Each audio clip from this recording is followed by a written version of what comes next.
What's up, everybody? How unexpected. Hey everyone, I'm here too. How unexpected.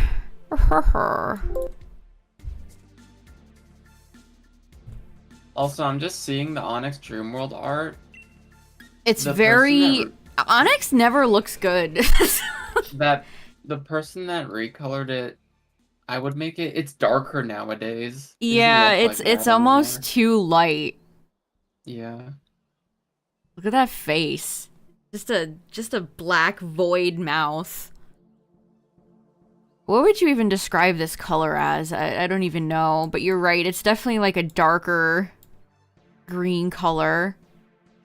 Like green sand. Green sand. A light matcha. Oh yeah, that's not bad. That's not bad. The last stream chat, I had some great, one might say, excellent luck. I got Lilip in one egg, and I got Lillipup in less than 30 eggs, so was on quite a bit of a roll. And then Onyx, we kind of got nowhere with, so I'm gonna try again, because, you know, why not? Why not? So I gotta put Onyx back in because I save scummed all the eggs that weren't shiny. I'm gonna just put this out there. Manifesting mass release in Gen 10. Thank you. Okay. Nothing more sad than having to go into Pokemon Home than to release all the eggs. Or breedjects, or whatever you want to call them. Like, I'm gonna have to do with all these dogs. Aren't they all still pixel art in the boxes in Scarlet Violet?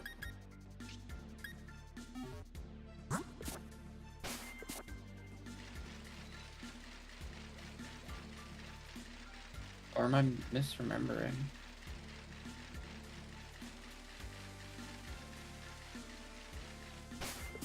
The bicycle noise is just a little too loud. Yeah, Pokemon's pixel art is top tier. Oh, that's right. They're just like kind of like mini versions in the Scarlet Violet one. Yeah, and they don't show up as shiny either, which always kind of bugs me. I feel like that should be a universal thing across every title. If your Pokemon is shiny, the icon should show that. At least they show up shiny in Home. Like, that's the bare minimum. I feel like that should be a universal thing for every Pokemon game.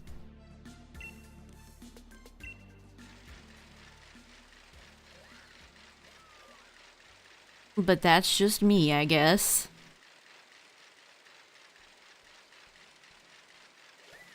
Yeah, the pixel art look for Pogo. That was so long ago. That was so long ago. Goodness gravy. That was forever ago.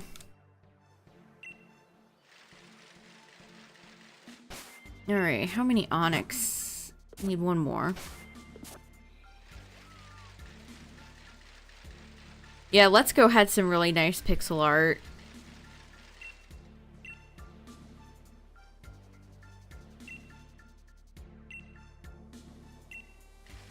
Really a shame that they've kind of gone away from it. I don't like the home art. I don't know, is that a hot take? I've never been a big fan of the plasticky looking models in home. I don't think that's a hot take. I think Yeah, most people are it's just kind of probably like a room whatever. temperature take. They're just like whatever to it. Yeah. You're right, that's probably a room temperature take. I think they've made changes to the Home artwork over time, I remember.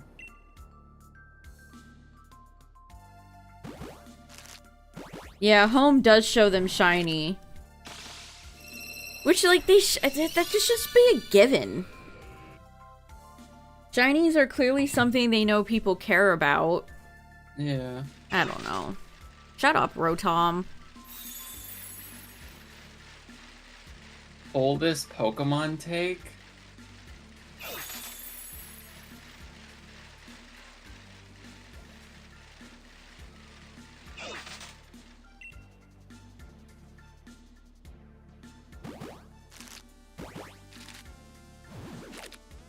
That's tough. I'm thinking. I don't know. I mean, I guess I just gave one. Pokemon Home's art is not very interesting. It looks drab.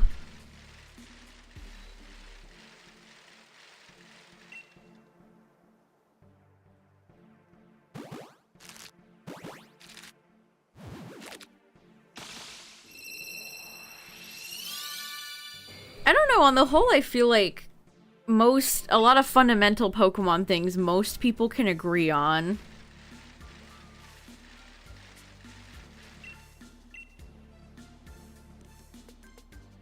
What's up, everybody? How's it going? We're back shiny hunting Onix again.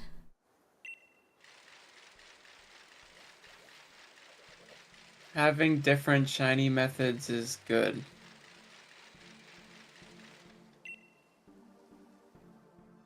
Actually, if you didn't spend 50,000 hours resetting for your Charmander in Pokemon Silver, then it's not worth it. Your lowly Scarlet and Violet shiny. Still needs the Cyndaquil line, the Totodile line. Yeah, I'm still missing, I need all of Combustion. I need all of Turtwig. Marshtomp, Swampert.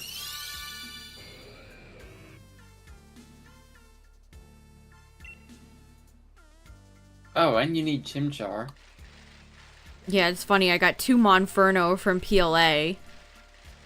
I'm surprised they've never given anything to Infernape.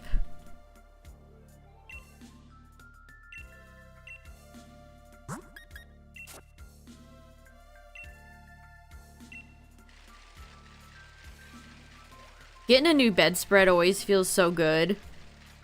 It's really hard to find good bedspreads, TBH. Everything is either a duvet cover, or it looks like something from Grandma's attic. You still need a Torracat. I do. And you need a Quaquaval and Quaxwell and... We're not talking about Gen 9 starters right now. That'll put a pin in that. Actually, let me check. How many Litten did I catch in this game? I hatched one.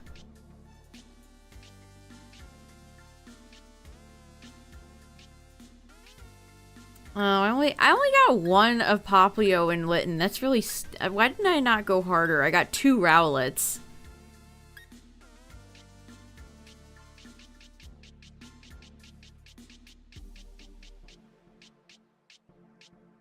Nice. Shiny Delmise is awesome. Delmise is just Delmise is just a great Pokemon, TBH.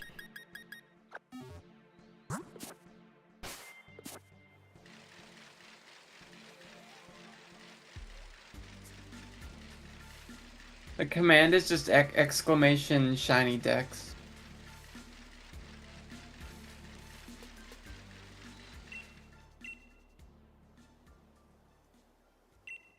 Delmise is just a super cool Pokemon. Gen 7 had so many bangers, it's crazy.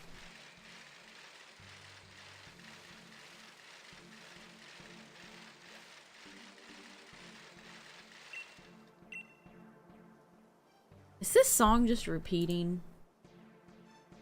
YouTube's playlist feature will never not be the worst thing in the entire world.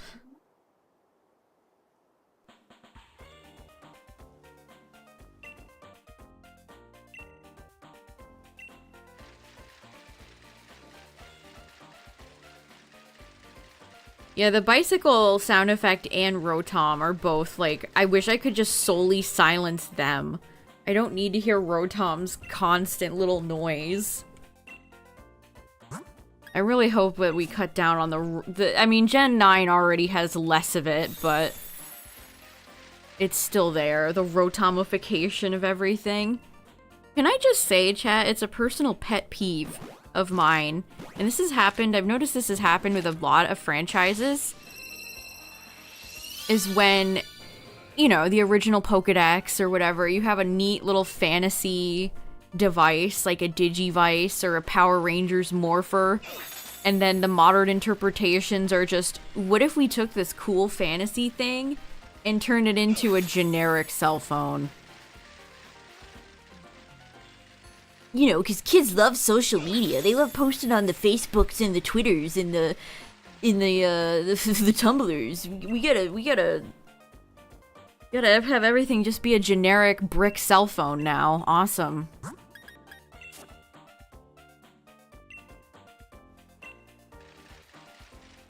Yeah, I don't mind it for just like the one gen, but the fact that it's pretty much like carbon copy decks from Gen 8 into 9 is just weird. I guess they It's just didn't super really care. lame. Like, I would so much prefer like a neat fantasy tool other than just like a cell phone. I literally own one of those. There's nothing exciting about a cell phone.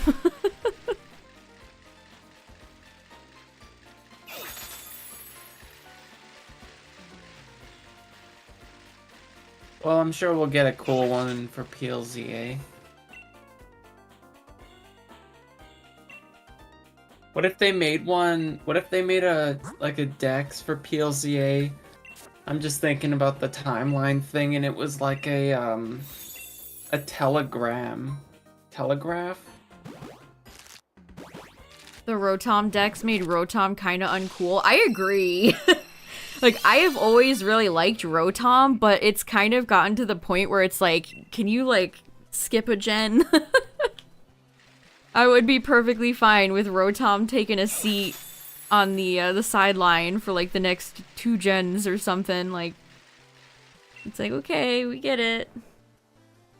I think Rotom's sweet. If you're not gonna give Rotom another, like, appliance form, I'm not really interesting. I'm not interesting. It's not interesting. I like that Rotom was a drone for the camera in Sword and Shield. It was kind of like Lakitu.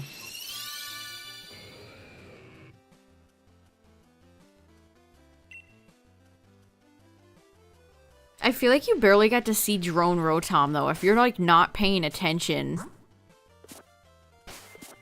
Like, why didn't they just give it a new form? Did they think it was too similar to, like, Rotom Fan? I guess they just didn't feel like it. I don't know. At the same time, I feel like if they gave Rotom a new form, I'd be like, oh, another one? It already has, like, what, 5 forms? Also, not only does it kind of make Rotom feel less cool, but it makes it feel really common. One of the things I liked about Rotom in Gen 4 is that it felt like a rare/unique Pokemon, and now literally everyone has one in their cell phone. It's like, this sucks. This sucks, actually. I think they're the main reason why there's cell phones now is so that they can sell the toy and it's easy to manufacture. Oh yeah, well that's my whole point, is that it's lame and bad. Yeah. I would much prefer the OG Pokedex. I mean, the Pokedex designs have all usually been really good. It's just these past few gens where it's like, it's Rotom. And then they had it talk to you for some reason in Gen 7. Oh, jeez. Oh, man. Gen 7, you had an iPad. I'm surprised they haven't done like, boring smartwatches. Oh, they could do smartwatches next. I would like that over just a brick phone. I am completely anti-watch. I am never wearing a watch. I mean, what do you mean you're never wearing a watch? We're talking about Pokemon, though. Yeah, but like, I don't like watches. I just straight up don't like watches. What about the Poketch?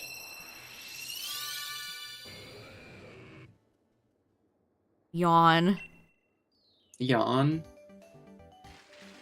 Industrial farm where they unethically breed Rotoms to be injected into the devices. The Apple equivalent factory in the Pokemon world. The Rotom virus.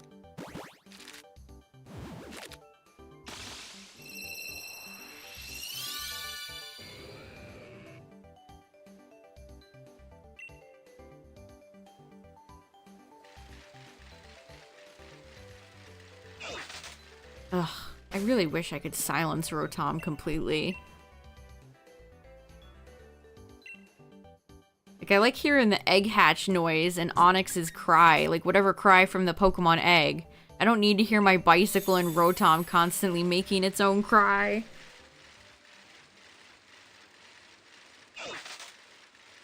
Yeah, the bicycle always goes like I can hear it.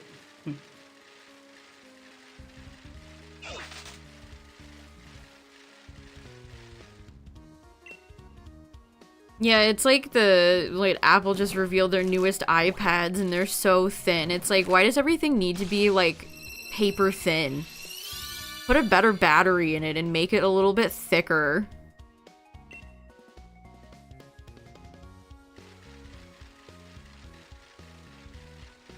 I would have intrusive thoughts about like pushing it and ripping it in half.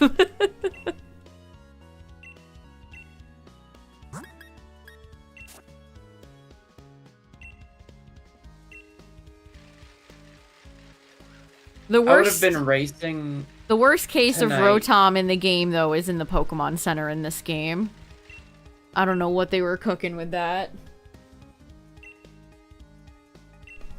It's just kind of there.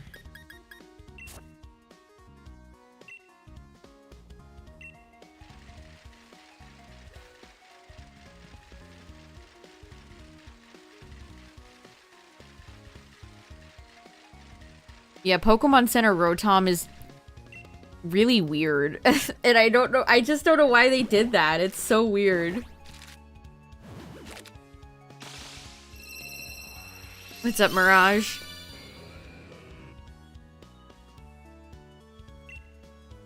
I'm kind of weirdly fond of the yellow hatch screen.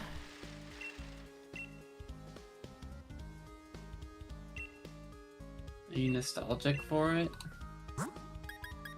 I don't know, I just like the yellow colors they use look nice. It's not too bright.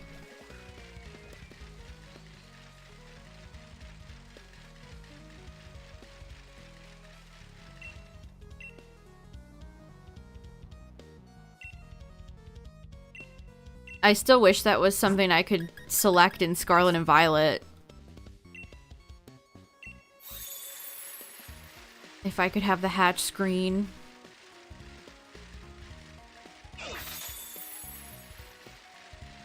Yeah, it kind of does have that vibe, Cacturn. It's definitely like a goofy McDonald's Happy Meal from '96. That's very accurate.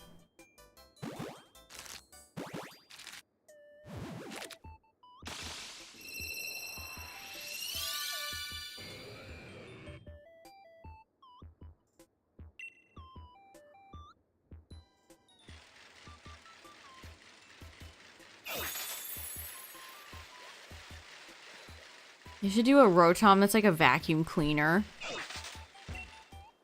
Ew, that'd be fun.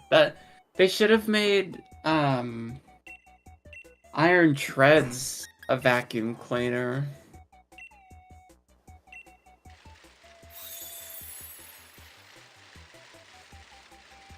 If Iron Treads was a vacuum cleaner, it would have made it like automatically more interesting than what it actually is. Yeah, Rotom, if it was, it would be one of those, like, ones that just kind of goes around. A smart vacuum. I could also picture, like, a Dyson type, cordless one.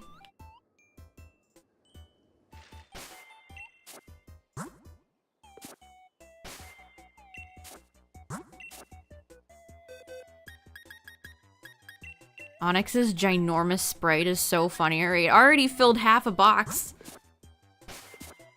with Onix. Do-do-do-do-do-do. Do-do-do-do-do-do.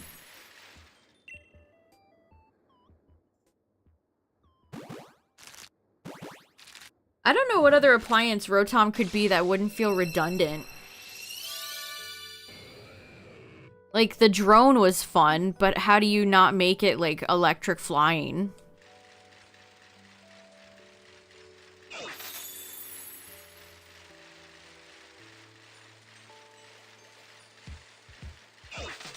Yeah, it's no good.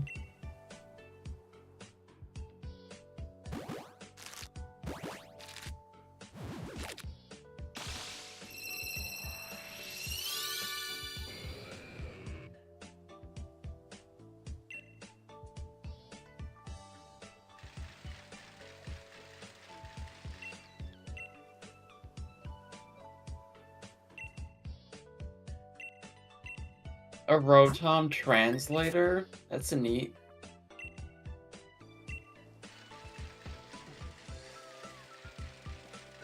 And then that could tie into you doing like synchro missions where you take control of the Pokemon and you can understand what the Pokemon are saying and you can do quests from them.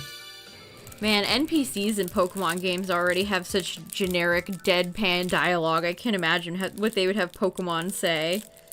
Pokemon would just say, "I love eating orange berries." Yeah, like, I love eating food. Yeah. My trainer's the best.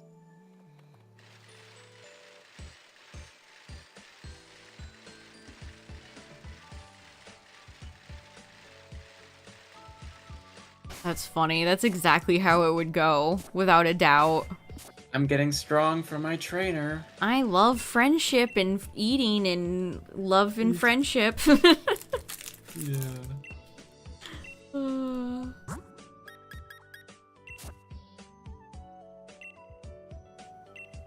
There'd probably be one that would be funny or something. Also, like, how would you come up with, would every Pokemon have, like, individual dialogue, like, depending on if you were a Pidgey, if you had a Pidgey, or, like, a Cryogonal? No, it would probably be, like, based on type.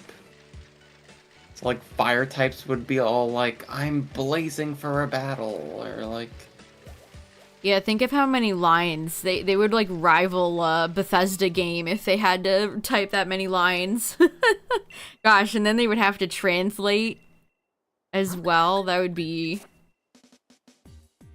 too much.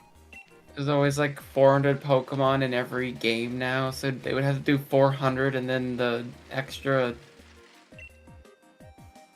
But 600 that comes with the DLC. Yeah, just imagine each Pokemon got even like just 3 lines each, how much text that would add up to. That would be insane!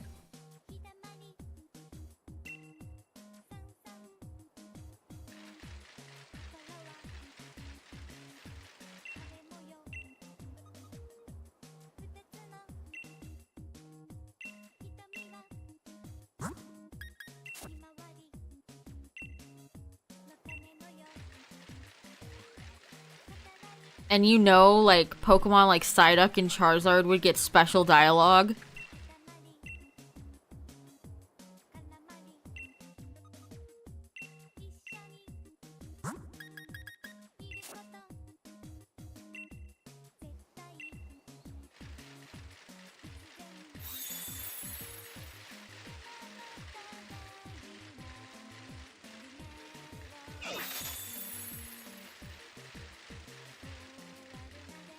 Pokemon rescue missions?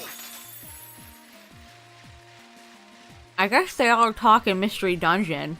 Also, I have a lifesaver. Sorry, chat.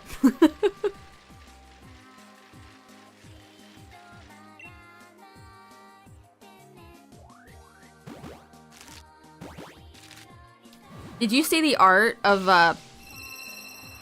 Palkia on, like, all 4s going around today, Tyler? Yeah, for the BDSP mod. Yeah. It's interesting that if you retexturalize a Pokemon's stance, it can make them look kind of cooler. I like Palkia regardless, but Palkia on all fours with its wings out is also pretty cool. What's up, Mimikyu? Yeah, it has a different vibe. Mm-hmm. Then they should make Dialga standing up.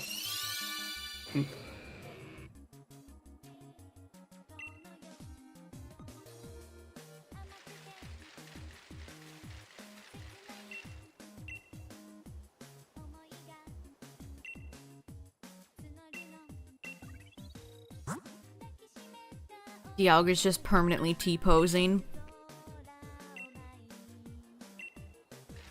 It's already weird to me that Dialga kind of just levitates.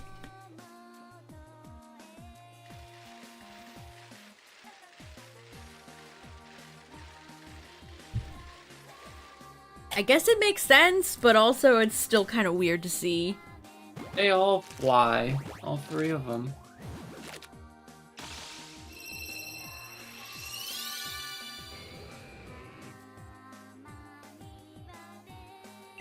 Yeah, Onix is not in Scarlet Violet. I mean, it's in this game and it's in PLA and of course BDSP, so I guess it's not too egregious, but definitely would have been nicer to hunt in Scarlet Violet than, than this. And yeah, no Crystal Onix, rip. That's probably why. Why do I feel like they did that on purpose? They're like, no Crystal Onix for you.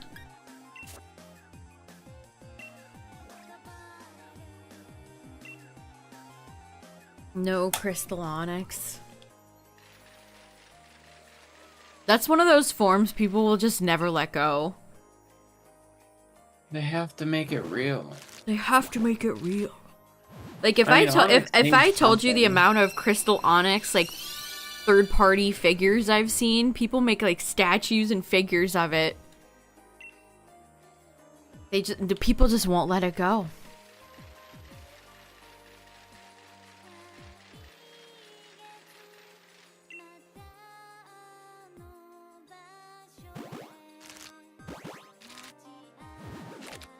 Kind of a shame that Pokemon kind of falls short on a lot of that stuff. It's like Shadow Lugia from Gale of Darkness not showing up in Pokemon Go when they introduced Shadow Lugia. It's like, this just sucks. Where's the feeling of continuity between the different titles and gens?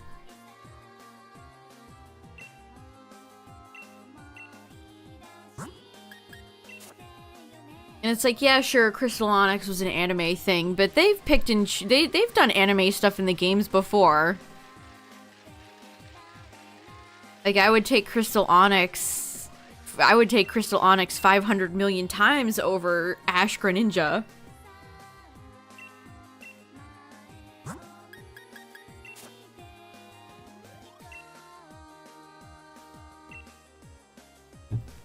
But, you know. And then what else is there? The Island of Pink Pokemon? All the weird form. Was that all part of Orange Islands? Yeah, and it was Orange Valencia Islands was Pokemon. fun. Really a shame we never got to see those translated into anything else. Lillipup was Adamant.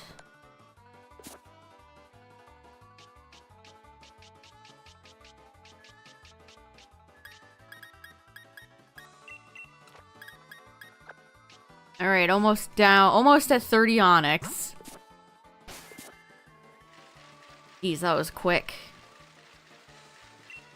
Remember the one where the episode had like a lady and like explorers were uncovering ruins and Oh, are you talking about the fossils? no, Where there was like no, tons they of covered- Kabuto?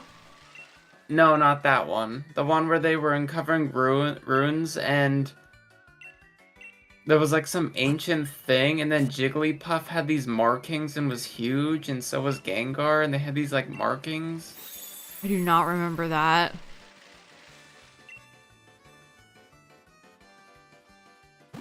Yeah. I- Bring that form of Jigglypuff in. Was that where the giant Meowth? Remember the like tribe that like worshipped Meowth? That was another Orange Island episode. Yeah, that one I No, remember. not Island of the Giant Pokemon. That was another one of the giant Pokemon. That was There such a was some- bizarre episode. Yeah, and then it turns out it's like an upcoming amusement park funded by That was one of Team the Rocket. hokiest Pokemon episodes ever. I thought it was sweet as a kid because the Pokemon I have the talk. book. I have the book version of that episode. Hello. Pokemon talk. We are shiny hunting Onix if you're just stopping in. Almost at my first box of Onix.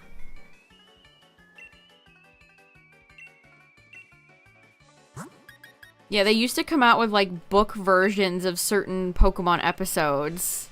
I had some of them too.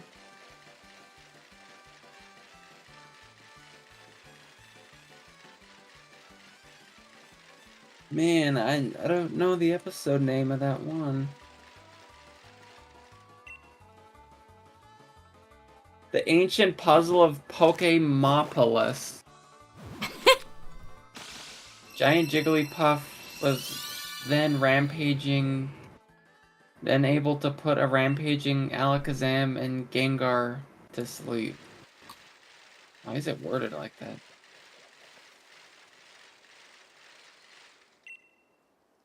Yeah, as an Alakazam.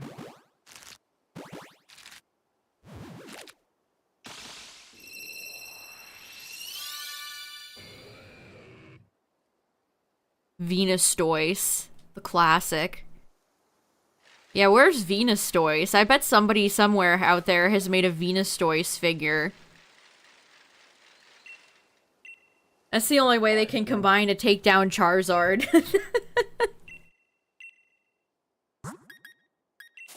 Also, this is the coolest picture of Onix from the Electric Tail of Pikachu. The electric tail of Pikachu. Jesus Christ. All they did was just reverse the whites and blacks in Onix eyes. Oh my god. That's terrifying. If they just did that in the actual game, Onix would look crazy. Yeah, Onix is kind of a goofy goober. Such a simple change. But it makes it look awesome.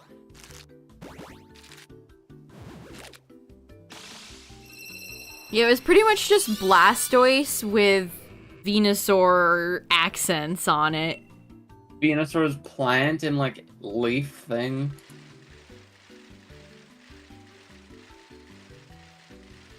You hunted this a while back in X and Y. Yeah, I need to mark down Onix. It's one of the few Gen 1 Pokemon I left that I need shiny.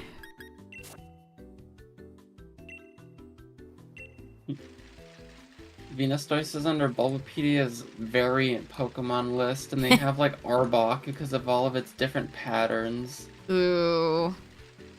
How does Arbok not have a form, chat? Of any sort. There's no Mega Evolution, there's no regional form, there's no Paradox, there's no nothing. If we ever get a desert region, that'd be cool. No, Sandaconda already exists. Well, yeah, but like, what if they did Arbok as like one of those like, you know? It already is a King Cobra. Well, have it coming out of like a mimic basket. I don't know. It's literally already a King Cobra.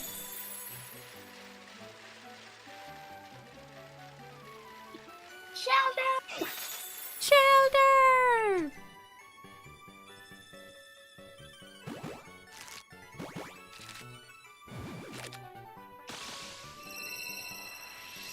It is kind of a shame that they wasted like a desert snake design on Silcobra and Sandaconda.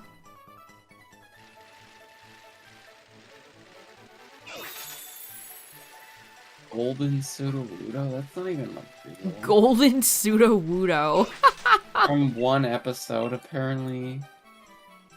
A trainer named Keenan owned a Sudowoodo that he turned gold during a science experiment. That is such a good description for an old school episode. Like, that's your typical Pokemon original anime episode descriptor right there. Like, it's from Gen 3, Advanced Generation. Whoa, I'm unbeatable. Pokemon. It's kind of crazy that even the anime is drastically different from how it used to be. Yeah. Like, they just don't do forms or variations or stuff like that anymore in the modern day anime. Just not really something that happens anymore. If it wasn't always coiled. Yeah, its floaty is kind of goofy looking. I remember the original manga had a fusion between Moltres, Zapdos, and Articuno were like fused together.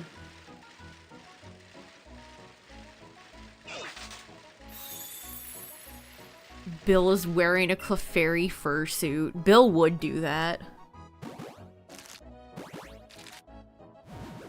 I think Bill in the anime for some reason was like British or Australian for no reason. I think it was Australian. Actually, I say for no reason, but the way he talks in Red and Blue kind of gives him an accent.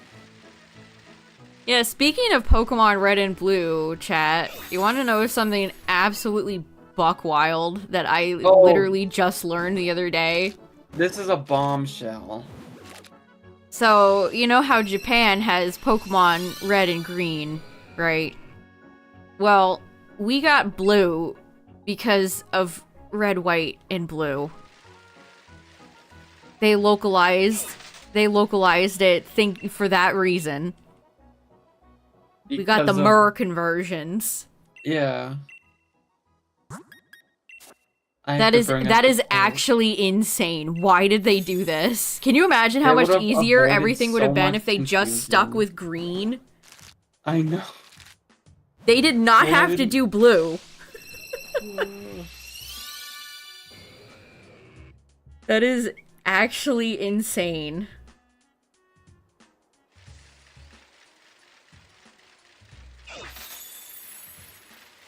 Yeah, it's red and blue are the colors of the American flag, the stars and stripes. So they're popular with Americans. So we made the English version blue instead of green. That's what it is. The American flag is definitely blue with a white star and red and white lines. I guess that's part of our national character. It's what the quote is from, I don't know, some interview. That is crazy. I don't know why I never thought about that before.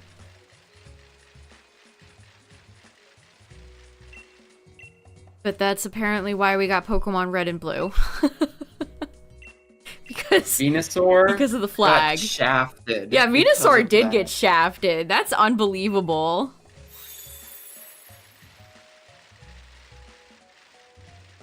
Yeah, maybe that's why Cacturn. I literally have never put it together that it's supposed to be like red, white, and blue.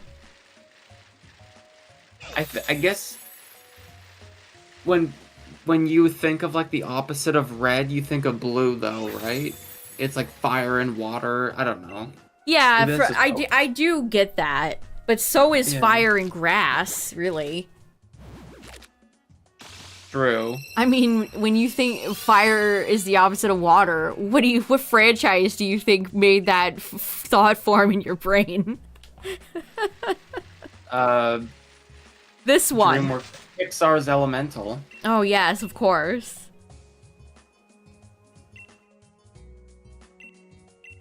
It is official. It was translated originally from Dogasu. You guys know that translator? He has like a coughing icon. Oh, that guy. Yeah, I know who that is.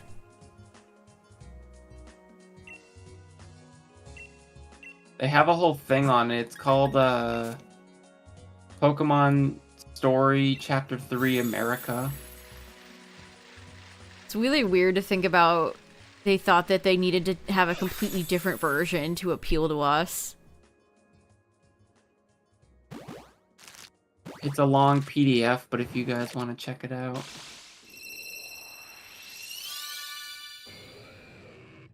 I mean, there's that infamous story that, was it Nintendo of America wanted to make Pikachu, like, sexy or something like that? Do you know what I'm talking about, Taylor? Yeah, originally. That's the worst thing that's ever come out of my mouth, by the way. Yuck. Can I take that back? Ugh. I don't know the timeline of it, but they did Mission eventually. accomplished. They did eventually release a Japanese blue, so I don't know. Yeah, Pikachu did get slimmed down. You have a point. Bring back fat Pikachu. We as a society long for fat Pikachu.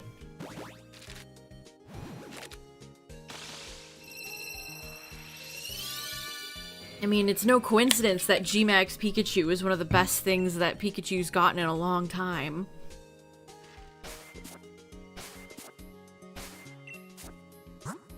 That's funny.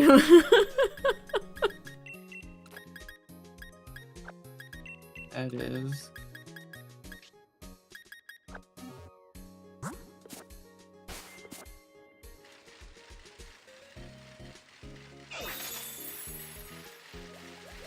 I wonder how much of that thought process goes into modern Pokemon design. Like, this has to appeal to the widest net of people possible. That's such a classic photo, Cacturn. I love that. I think it always does. Like, if you just look at box legendaries, they're always, like... Yeah, when in that thread, somebody brought up the fact that Japanese box art is... The way their boxes are were completely different. Like landscape versus vertical. And they had to design box art legendaries with our sizing in mind. Huh.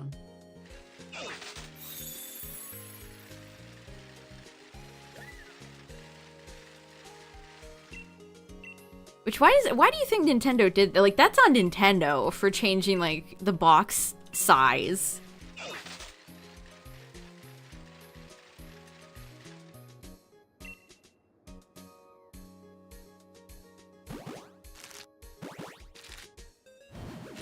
I think N64 boxes were a lot different over there, too.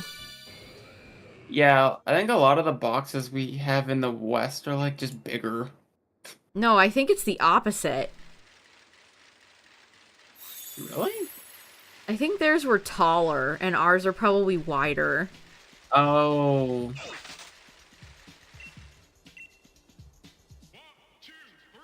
I don't know, I don't own... the only Japanese game I own is Pokemon White. I don't own any. That is the only Japanese Pokemon game I own. And then by that time, all DS cases were standard everywhere. Nintendo finally figured out, hey, maybe making different boxes for every region was goofy.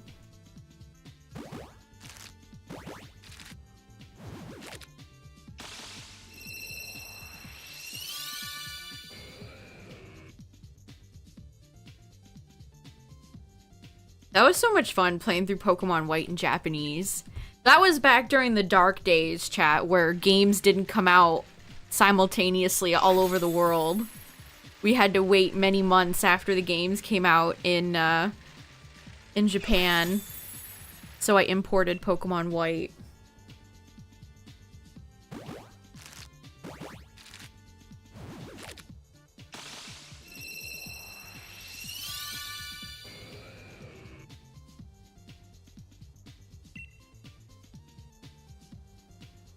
Surprisingly not difficult to play through a game in another language.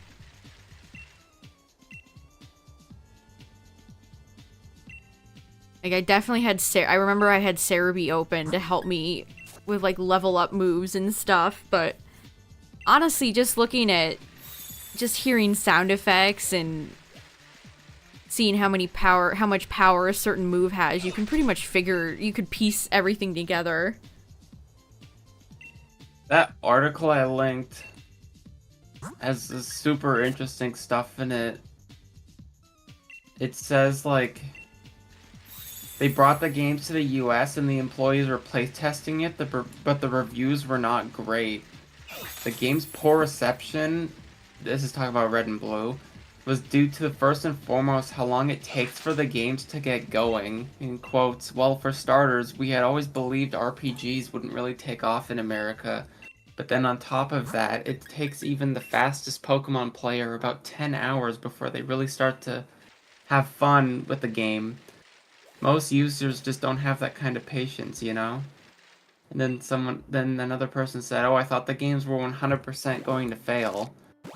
And it says, but that wasn't the only problem. The team also had it seared into their minds that the designs of the Pokemon themselves would be a tough sell to Americans. That's so funny. We were told they would be too cute and cuddly. Cute things don't do well. They've got to be cool. That's such, like, marketing brain rot right there.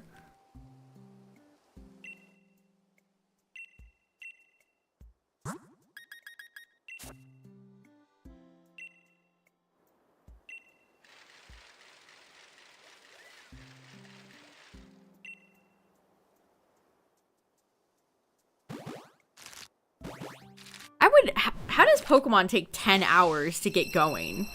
I completely disagree with that. What are you talking about? You start to, like, evolve your starter and start catching more interesting Pokemon after you beat Brock. Which, depending on how fast you go, you could do it, like, I don't know, 20 minutes? This was back in, like, 96. So. Yeah, I mean, a lot of gaming publications would always dump on JRPGs. Yeah.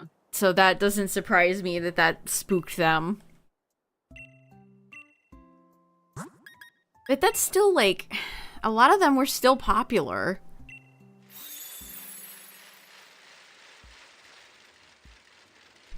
Yeah, 10 hours in, you're... Like, Gen 1 is not long. Yeah, you're going. Gen 1 is not one of the longer gens of Pokemon. You can mosey on through.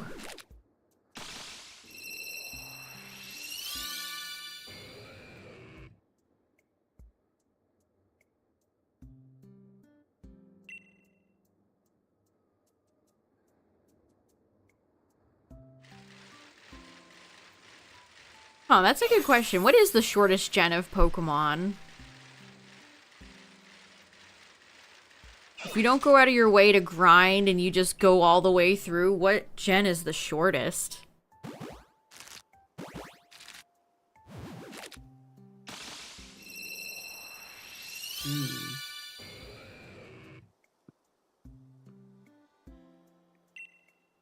I feel like maybe Gen 1, right?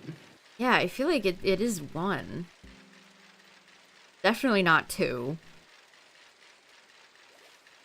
3 has Maybe 3 has a lot of side things that can take you time, like exploring Magma Aqua Base.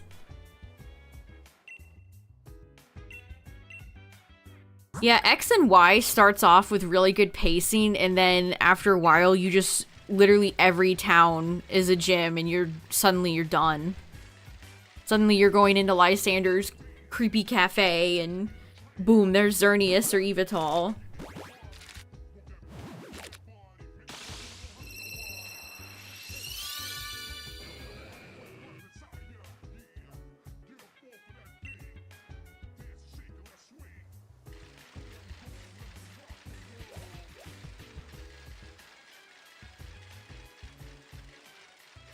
Gen 1 has some points where you can get hung up and could take a lot of time though, like Rock Tunnel or Saffron. Like Silphco.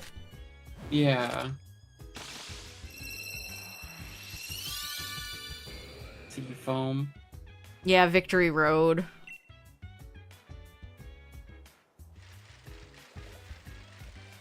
Yeah, X and Y's pacing in the beginning of the games were really good. It's like, wow, you're just barely getting to like the second gym, and then it's like blazing light speed, you're done.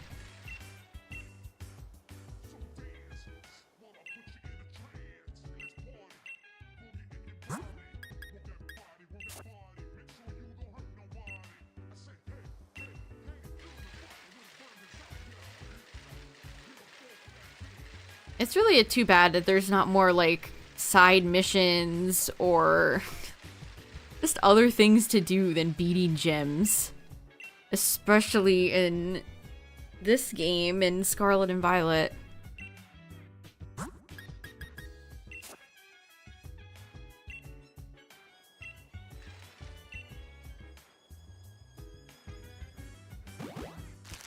I was listening, I was like, you know what, I haven't really listened to much of the Blueberry DLC music since it came out.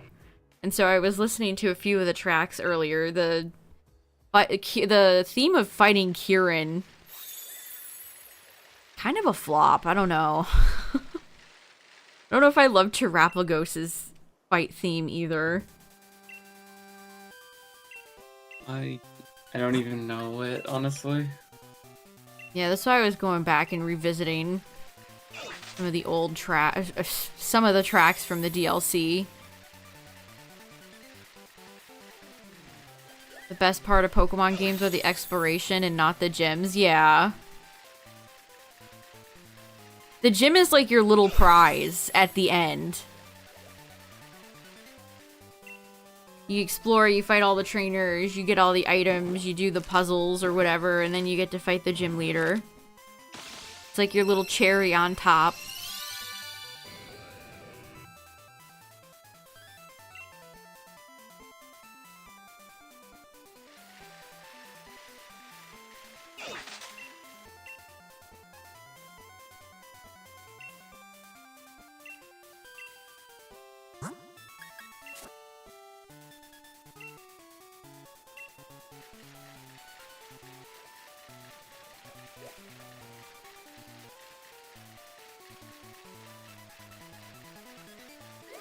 Are we talking like hardest gym puzzle or hardest gym leader?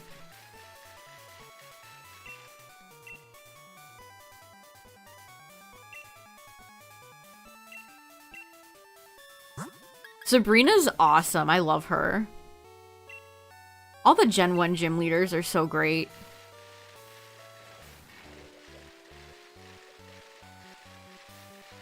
When I was younger, Gardena in Diamond and Pearl, I for some reason could not be, and I don't know why. I can't think of any gym leaders I've like I can't think of any. Like as a kid, I remember like Brawly's Makuhita's arm thrust would be annoying. Yeah.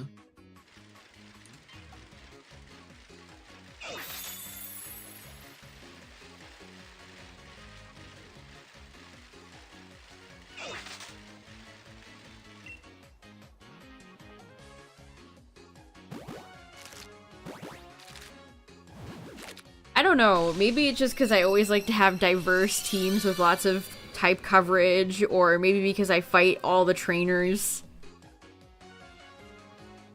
Or maybe because the games are usually very easy. I just can't think of many trainers that I've ever, like, been quote-unquote stuck on.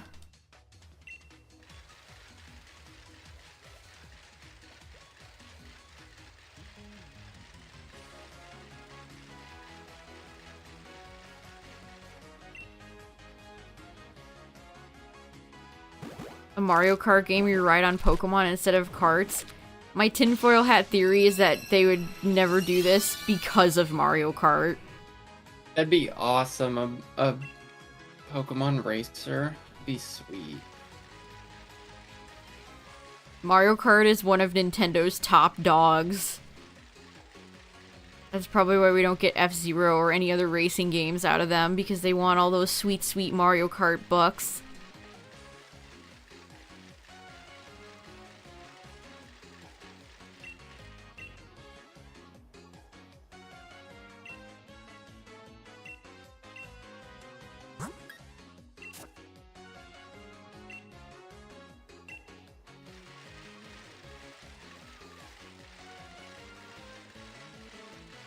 I can only think of one area where I got stuck as a kid, and that was in Slateport in Ruby.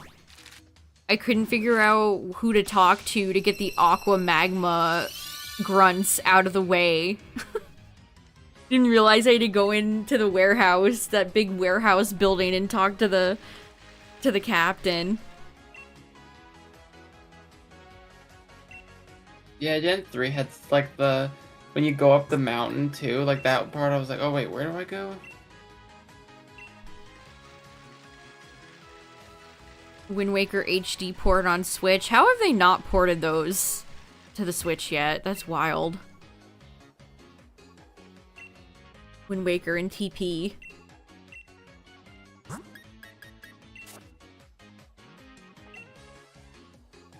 I don't know, maybe we'll get some ports announced in the Nintendo Direct in June. Yeah, I can't imagine they're gonna bring out any big guns while the system is winding down, so... But we'll see. Yeah, I could see it totally being like remake central for the final year. But knowing Nintendo, they'd release them and they'd be like, $60, please, and I would be like, no thank you.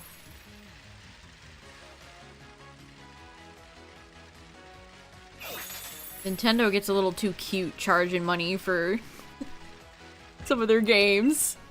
Especially ones that are like a decade old or longer.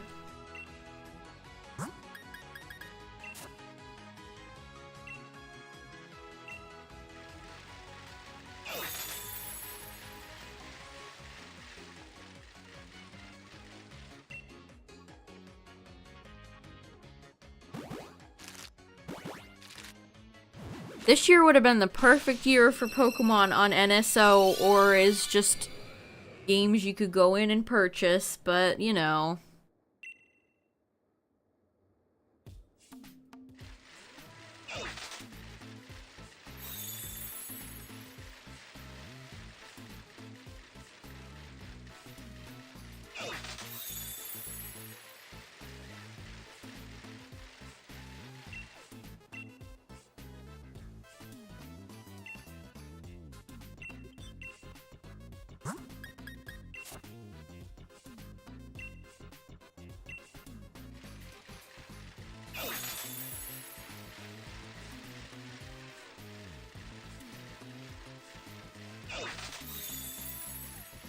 We just came up on Tears of the Kingdom's 1-year anniversary. Wow. Why does it feel like it's been longer?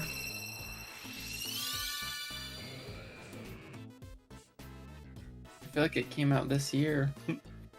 No, I feel like it's been out for like 5 years.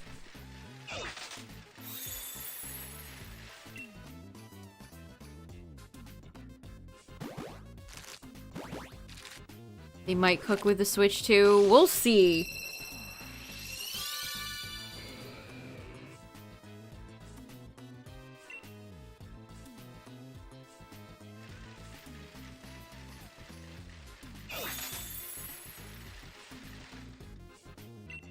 Yeah, I saw that they put Mario Land on the NSO. How old But it has the... When did that game come out? I still can't play it. My Joy-Cons are gonna be here tomorrow, but I saw in the trailer it has the... Is the only way to play it with the ugly P filter from the Game Boy? Why do they do that, dude? Of course, it's from 1989. That's all they ever do. Shit from the fucking 80s. That's all Nintendo will ever give us. Or can you remove the Game Boy filter? Because I'm sorry, but that's ugly. Nintendo just uploads their own... They just upload ROMs. They don't give a shit.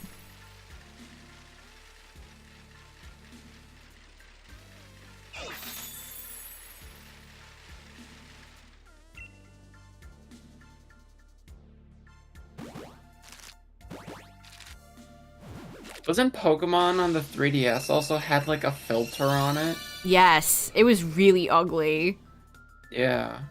Gen 1 can get, like, it was yellow. It looked like it was left out in the sun too long and it got sun bleached. It turned yellow.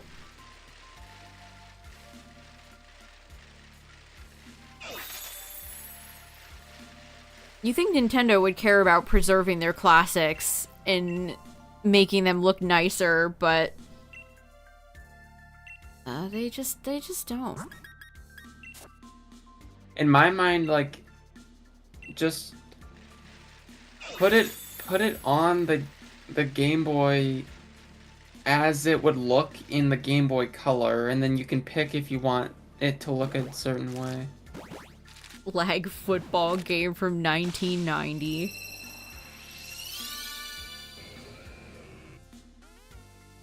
I really hope they don't consider raising the price of their online service with the Switch 2 chat. I have a very real fear that they're gonna be like, well, we're gonna charge more.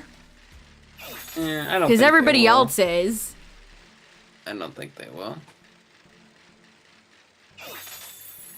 Oh, because I don't like can paying switch? for this service anyway. That's good that it can switch. Because, like, if Pokemon ever went on there, I would... The first time I played, like, Pokemon Red, it was on a colored screen. So I immediately associate each town with their color, which is still a very cool thing that they did. Chances they restart their retro library again? Yeah, who knows? They might.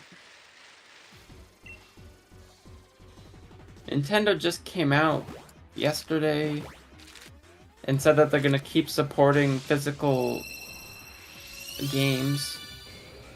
Good? That's I didn't good? think they weren't. I didn't think they weren't, but I guess people were like, "Oh, it's gonna be a digital-only system." That's because everybody else is like, Best Buy has shrunk their like movie section, and Xbox wants to do like cloud digital only. So I think it's because didn't PS5 have one with a disc drive and one didn't? people are gonna miss physical media when it all evaporates.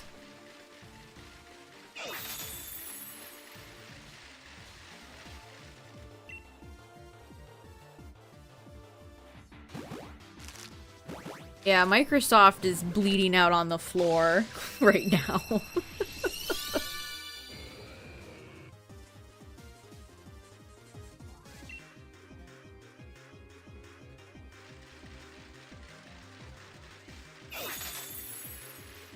That's good you can switch the colors, I didn't know. I never got any of those Pokemon games on the 3DS. I didn't either, because I was like, I don't know. I don't need to pay for these. Yeah, I just didn't want them. I'm not a huge fan of the 3DS though, so maybe that's why. I think you could trade online with your friend, which was cool. Yeah, I haven't seen that trade screen in forever.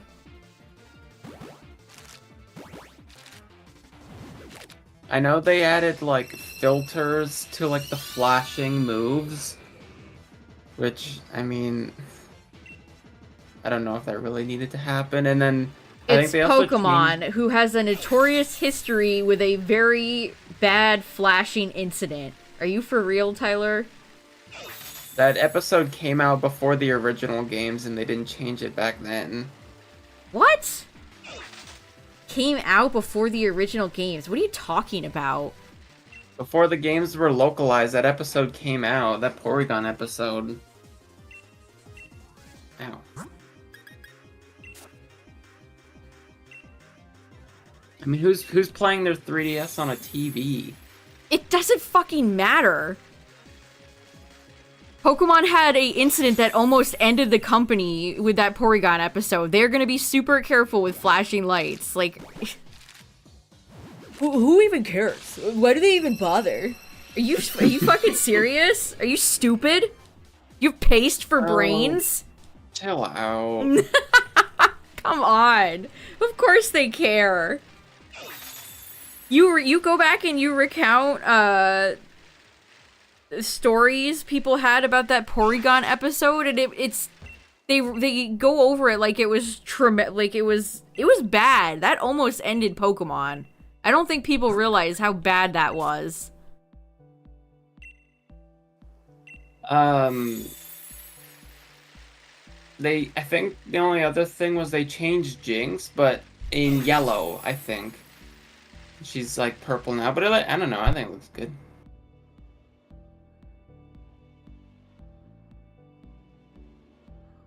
Is Porygon still banned? No. Porygon 1 and 2 and Z are both in the game.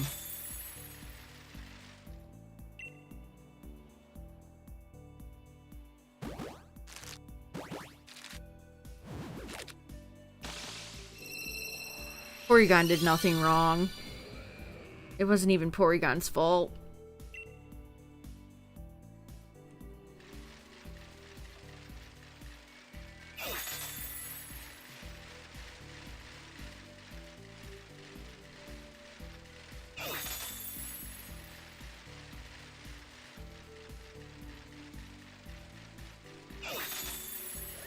Every ban on any sort of Pokemon, I think, is lifted now. Porygon's in the anime again. Kadabra's in the TCG.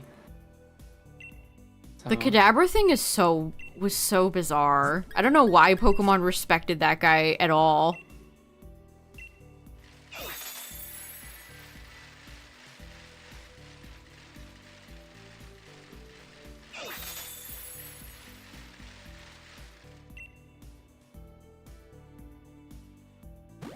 You blame Pikachu? It was Pikachu's fault. What if they made Porygon 3 like ray tracing, like incredibly HD? That'd be funny. It has like Make it like Horizon Zero Dawn, God of War level, like realistic texture. like those Nintendo renders with like Mario's mustache and hair and like jeans. I still see people talking about that Twilight, was it Twilight Prince, that Zelda tech demo.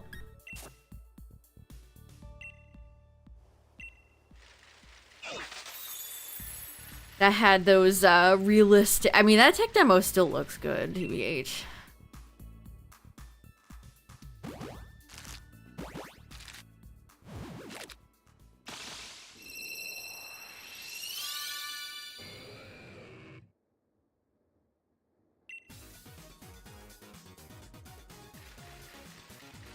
It's just an actual real-life duck. It's just like a mallard duck or like a goose or something. That's so uncanny, Justin. I hate that.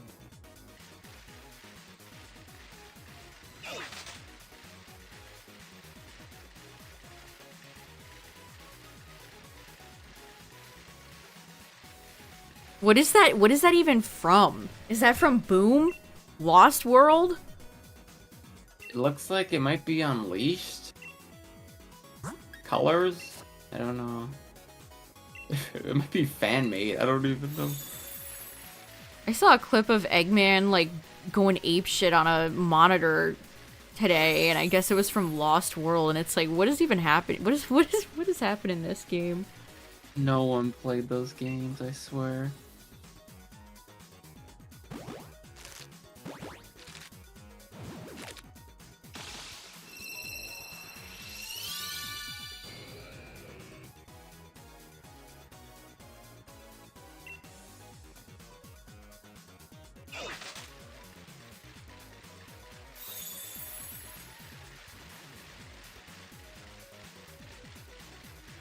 Nintendogs. I can't believe they never did anything else with Nintendogs or cats. Nintendo will just drop a franchise whenever.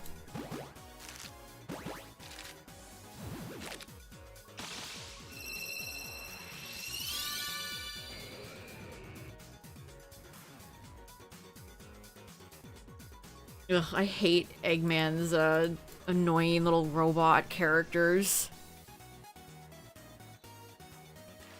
They weren't in Frontiers. I hope they never come back. What about Sage?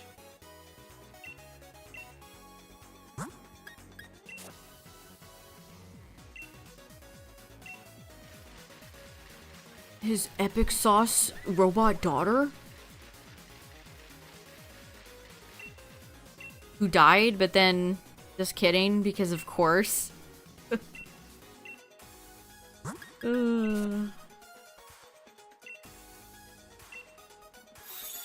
She's back. Lots of games lately about character making a big sacrifice and then it's just immediately undone.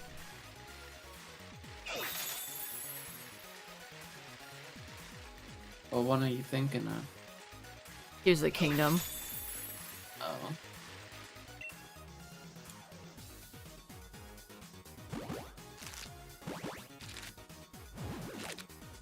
Well, the next game, maybe you'll explore the timeline where she didn't undo the sacrifice. No, I'm like so done with that version of Hyrule. Can we have something else, please?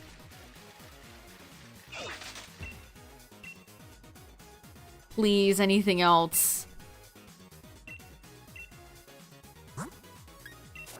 I think I saw, was it Joe's tweet that you linked me? He was taking a shot at Tears of the Kingdom. Yeah, he was. Heartbreaking. The worst person you know is right.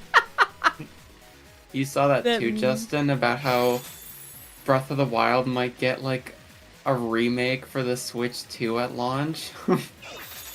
Why? Or something, I don't know. I don't know what rumor you're talking about. What happened? I think it was like that Midori leaker. Oh. So not Puro. Yeah, it was the and they were like yeah, Breath of the Wild like but like what else could they add? That's so yeah, what could they add? Like Tears is the one that didn't get any DLC or add-ons. Would they add like a new area probably? And also, yeah, why Breath of the Wild instead of Tears of the Kingdom? I mean, I'm glad that if that was real, that they know the better of the two games. So. It doesn't, yeah, but yeah, it doesn't make any sense. The fact that Tears sold like so well, and then they're just like, no, we're good here. I would believe an Ocarina of Time HD remake over. I would go ape shit for that. Breath of the Wild Deluxe. I would actually start hooting and hollering in real time. You would watch the trailer of people reacting to it at Nintendo store in New York. They would freak out.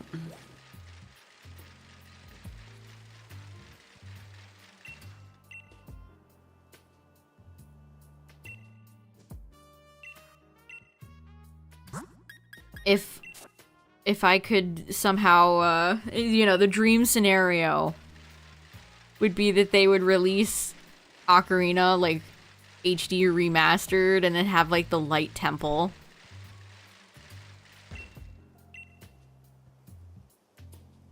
That would be a true dream scenario. Yeah, you'd have to add something to it, right?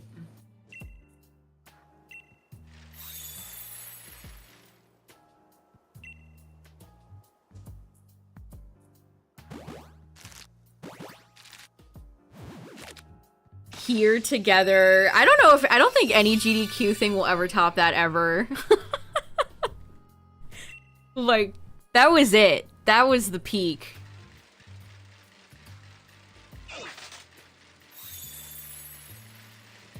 Oh yeah, I saw that they announced the opening date for the Tiana's Bayou Adventure, or whatever it's called. Speaking of Monster, I've seen a ton of like Monster Hunter Wild stuff lately. I think that'd be a fun game for us to try. Yeah, they kind of have It, gotten rid of TaskBot.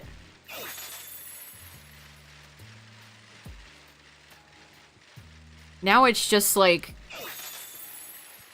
Super Mario Kaizo Grand Pooh Bear levels, the Lost Levels edition, randomizer race between Blorbo and Blumby. Bear? Who's Grand Pooh Bear? He's a very big Mario speedrunner or challenge person. That's a real guy. I thought you were making up like a new character. No, that's a real person.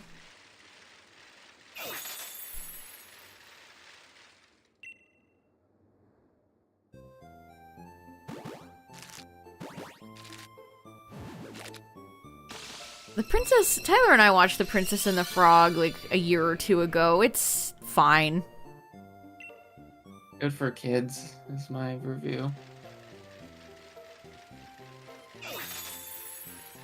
It's like, yep, she definitely spends most of the movie as a frog. The Firefly character is really annoying. I agree. Okay, so that character straight up gets popped. Big Croc.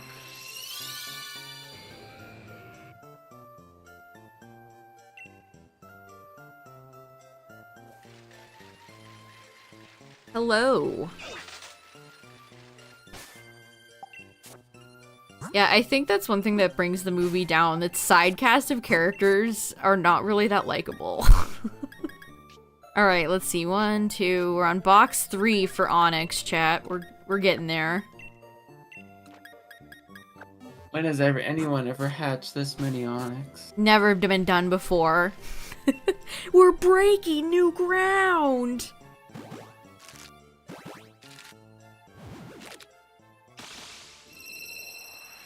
Yeah, I like Tiana and her mom and her best friend and the prince, but the rest of the characters, Oh, I like the villain too. Oh my god, I forgot. Yeah, she has a best friend that's like rich or whatever. Yes.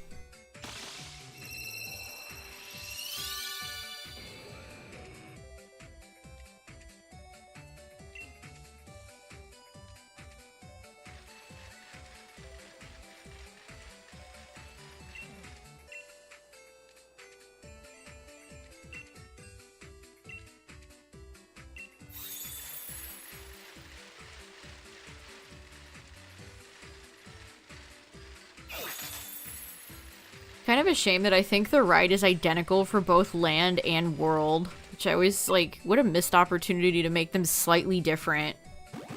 At the very least.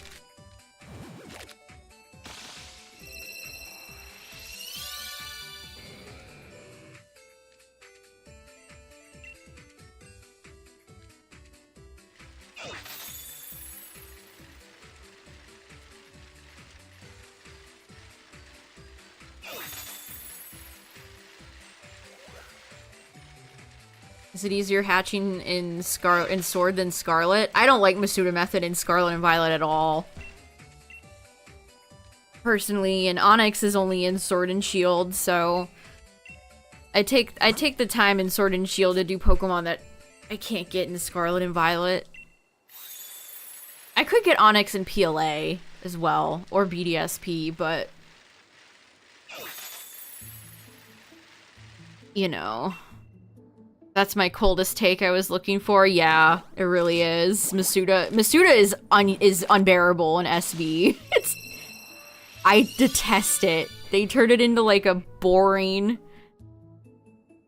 I've gone over how much I hate hatching eggs in SV. It just feels like more of a chore than it should. Also, it would not be fun for me to just sit in a picnic and collect eggs for 30 minutes or whatever. Not that this is exactly like peak watchable content, but you know what I mean.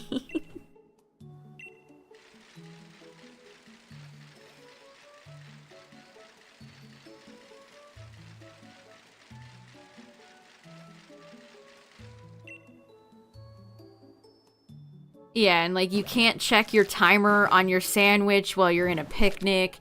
You have to keep your own separate, you have to have two separate timers, one for your sandwich and one for how many times you check the basket. It's just, it feels like a pay to win mobile game That's where too much. you should be able to like pay in poke coins and skip the just collect all your eggs at once, except it's just so slow.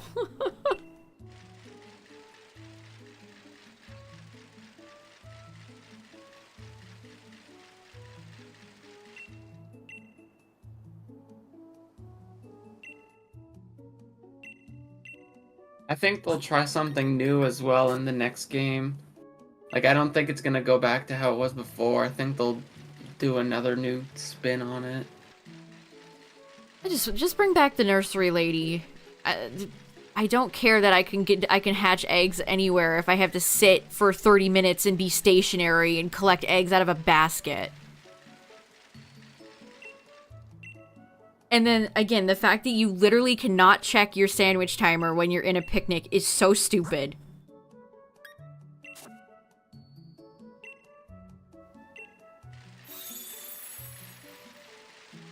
Like, I don't know if that's just an oversight, they didn't have time, or what, but not being able to check your timers when you're in a picnic is unbelievably dumb.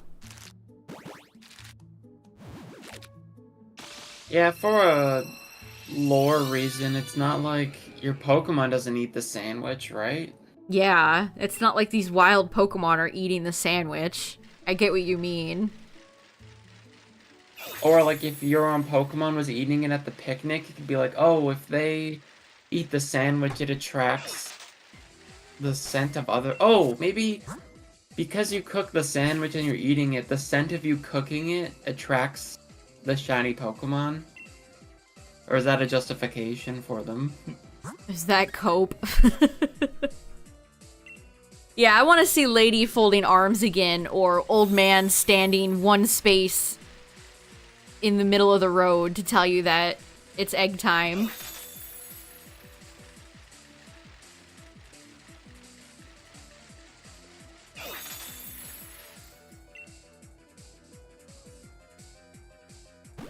I don't know why Game Freak is so dead set on having you make like a culinary thing for the past few gens when it just is never designed in a way that's very interesting. Yeah, I don't really know why they do it either. Like, I guess, okay, they added a mini game, but it's not like there's no product collaboration with it. There's no like, they don't need it for the anime, so they're just doing it because they want to. They're making the new intern have to sculpt and model like tomatoes and a big slab of bacon.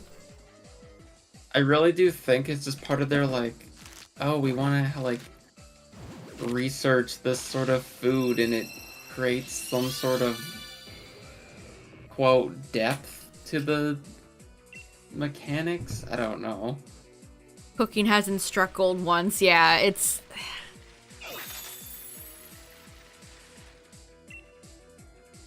I think I understand what they're going for, it just is so boring.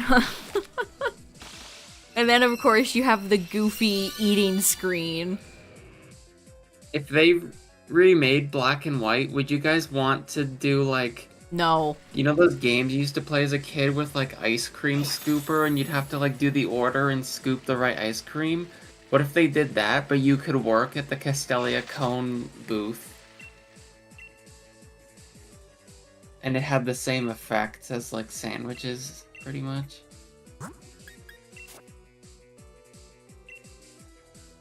Capitalism has hit Pokemon so hard that now you yourself as a trainer have to get a job.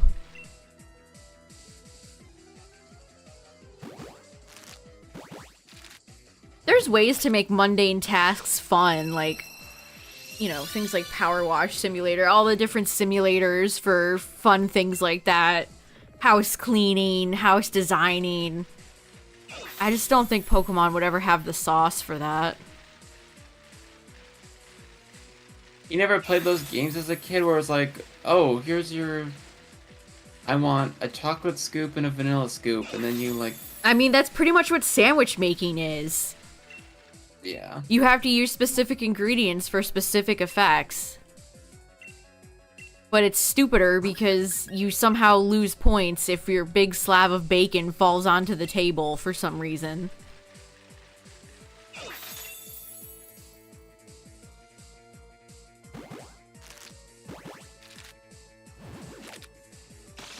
You own your own, like, ice cream Castelia booth.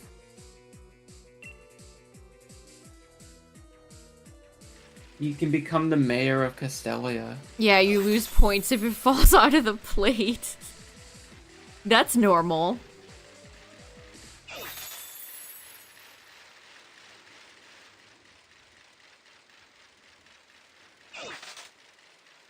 Secret bases were really fun. Yeah, if secret bases were added back into the game and changed more, they could work really well with them having multiplayer in the game now. It's such a So you shame could- that oh. they're like... I know exactly their mentality, too. They're like, oh, secret bases is a Gen 3 thing. And that's where they're gonna stay. Yeah. That shit is so annoying. Like, what if they... What if you could have it so you could visit your friend's world, visit their base, but you could also... You could make a base in your friend's world, and then you could, like, visit it and stuff, and change the spawns of a certain area, just like Gen 3. Swarms.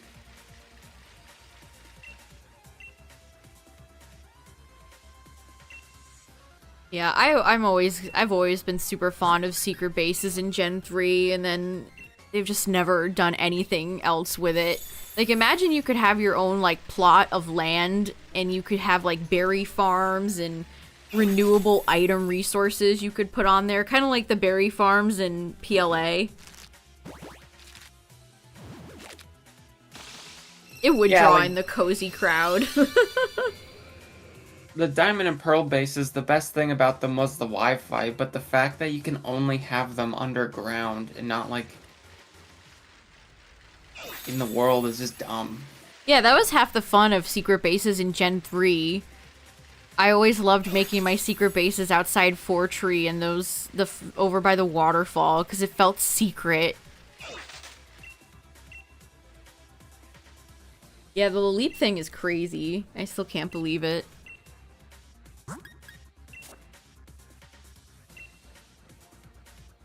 Yeah, the Union Circle thing could totally, and bases could totally be integrated into each other. Yeah, the location was, like, the most fun part about secret bases in Gen 3 for me, because it's like, ooh, my little, off the beaten path, special little secret base. Nobody can find it. It's secret. It's safe. And then you could buy all the fun Pokedolls and stuff like that. The Skitty TV. Chat, no, they've never topped the Skitty TV. That's the best decoration right there. The Skitty-shaped TV.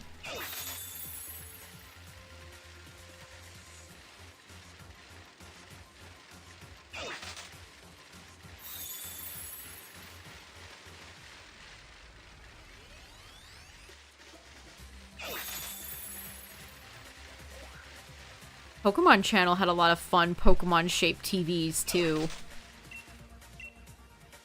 They did. I even, like, remember the little things you could step on and they would make a noise? Yeah, the music notes. And they People had in- fun floor mats and rugs and stuff. People in Oraz used to make, like, songs out of them.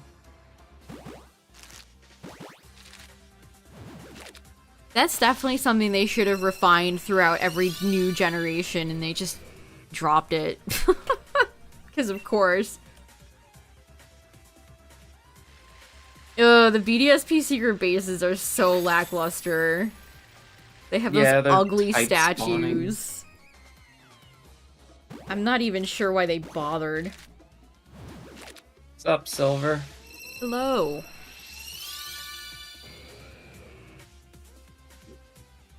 I remember in Oraz, everyone would always post online like, oh, do this QR code. I have Blissey base for like, I don't know, grinding, I guess. I never saw the point of it really.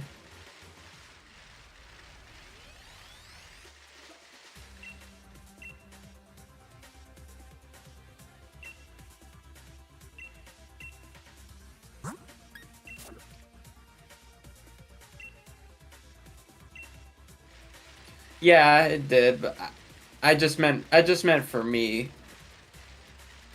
I didn't really grind in the game. What made me want to complete a shiny dex? A shiny living dex? I don't know.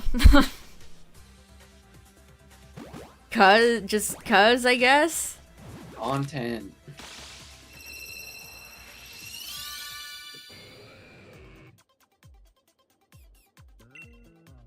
If you weren't completing the shiny decks in this current drought we have, I don't know what you'd be doing. What I would have to do competitive or be an Ironmon.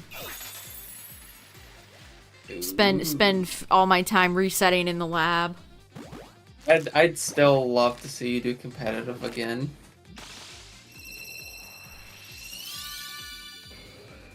Likewise.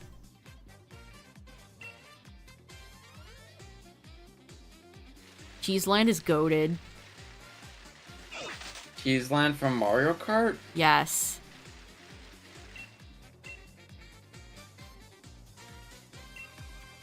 Oh, it's the song that's playing? Yes. Remind me later, will ya, that I need to add some new songs to this playlist. Considering like 70 of them YouTube has removed.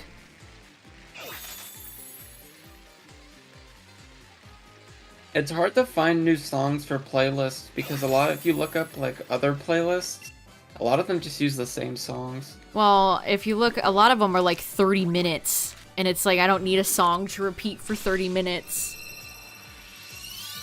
Yeah. It's kind of expensive to compete in competitive Pokemon. You have to pay like $70 just to get in.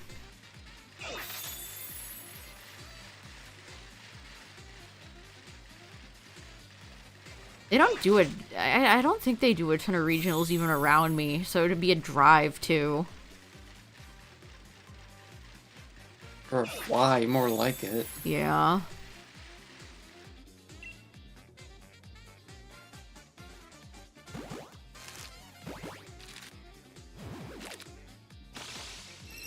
I don't know, it's not lost on me that every time I feel like I watch a VGC event, it's always the same group of people that always win. It's very hard to just show up and beat all the veterans that compete.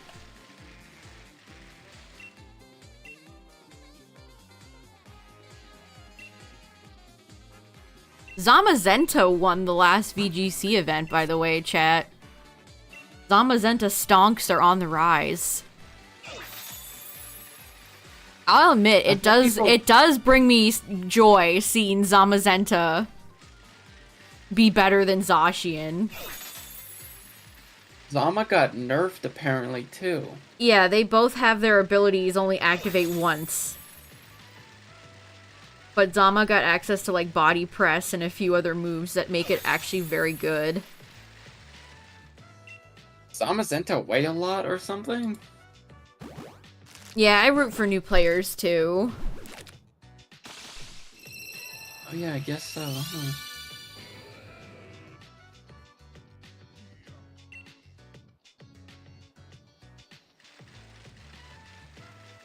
So that's nice to see. Good for my boy Zama.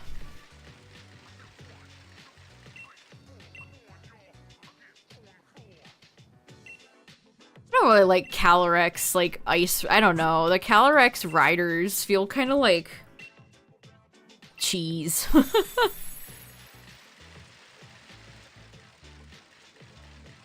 feel like they should have stayed back in this game.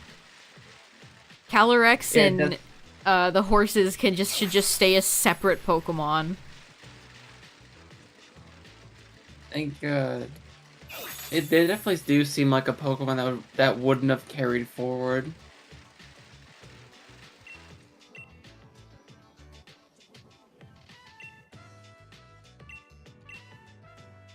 Yeah, they're a bit boring, I agree.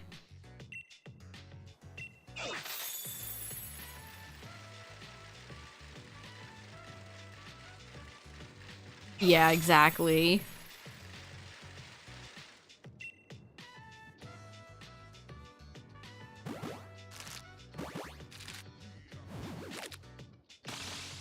A few people brought Lunala. I think it's funny people trying to make Lunala work.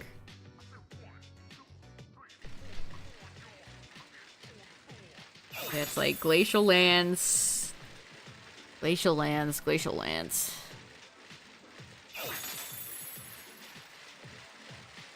Yeah, I can't imagine Zacian wields that sword in a very, effective way.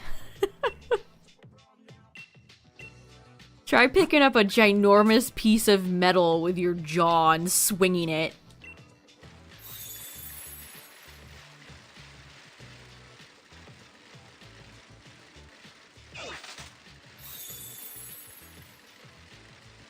I like Zamazenta's colors. Yeah, I do too. And the fact that the shield kind of makes it look like it has a mane, even if it's, you know, a wolf and not a lion. I still remember when they were revealed in that, like, 3D cinematic trailer. I was just thinking about the 3D cinematic trailer for Scarlet Violet the other day, when they revealed Mirai and Korai. Oh, yeah. They do that every gen. I'm sure we'll get the same thing for 10 as well. Remember at the end of the Zacian and Zamazenta reveal, there was like wind and like leaves went up to the sky and people were like, oh, that's the hint at the third legendary. It always cracks me up when Pokemon fans reach like that. Like all the wacky theories people are coming out with for PLZA, even though they've literally given us next to no information.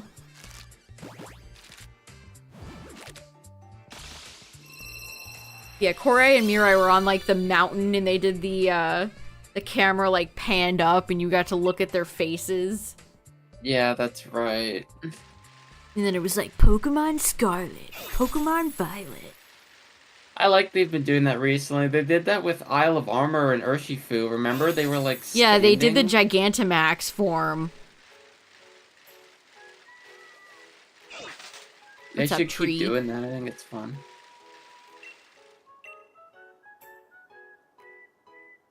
I don't know, I know they'll never actually, like, show us gameplay, but that's what I want. I don't like CGI trailers. Solely CGI trailers.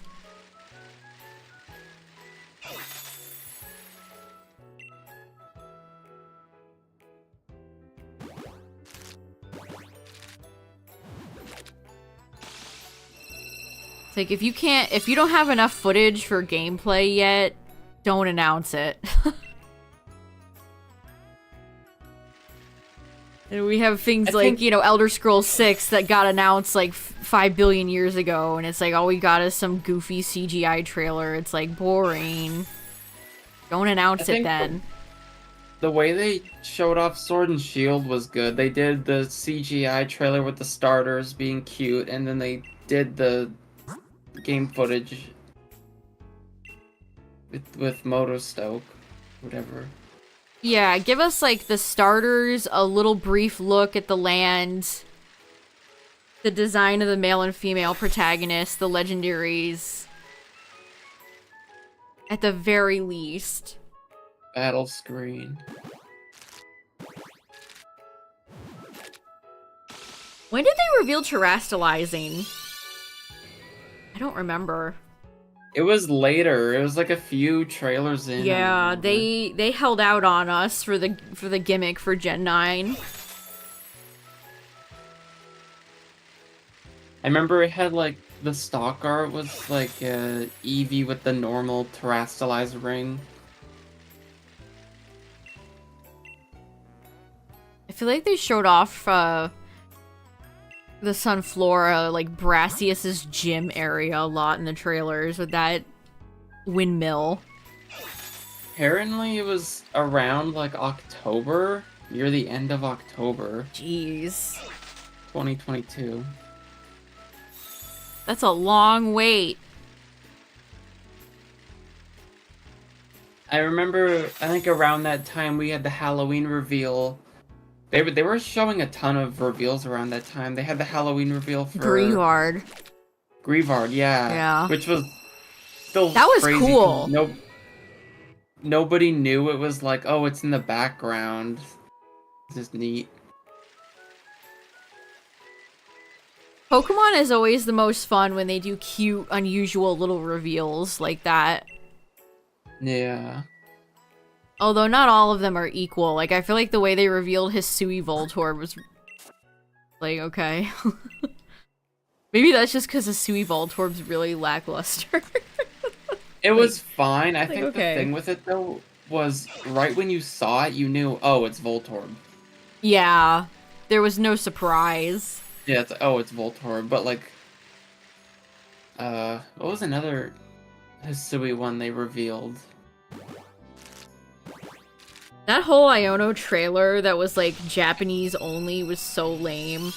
And I'll never forget somebody in my chat was irate at me for not liking the trailer.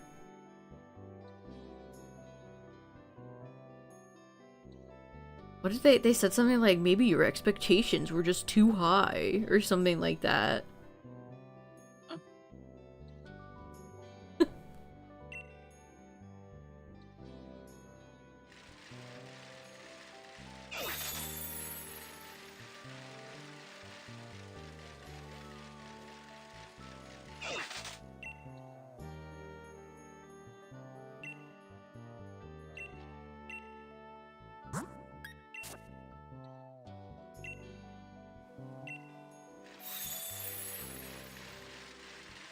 La la la. The Ponyta trailer, yeah. I kind of liked it. The 24-hour trailer. Yeah, I like the stream. That was cool.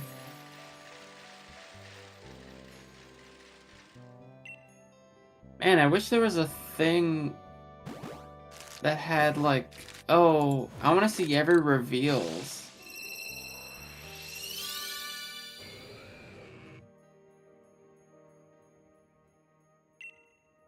I can't find a list of it. Not I don't only did that remember the reveal other- Ponyta, but it also showed a little bit of Impidimp as well. And Glimwood Tangle. Yeah, they made that area seem way more lush and interesting than it actually ended up being. Alright, 1, 2, 3. We're on box 4.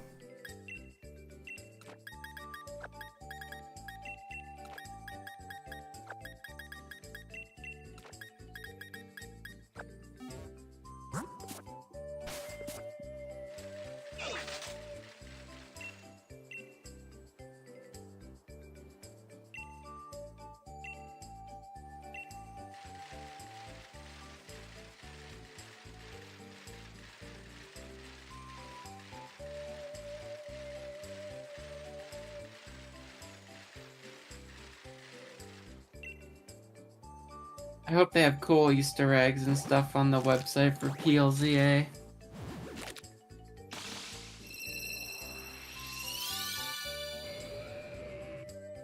I just want another trailer soon.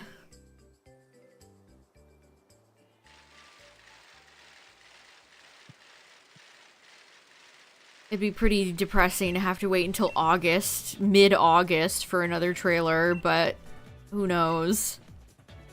Oof, I just looked it up again. I don't know about the logo, you guys. the black and gray with the like pink to skin Yeah, color. it looks like a ROM hack logo. It's just weird. It's just weird colors combo.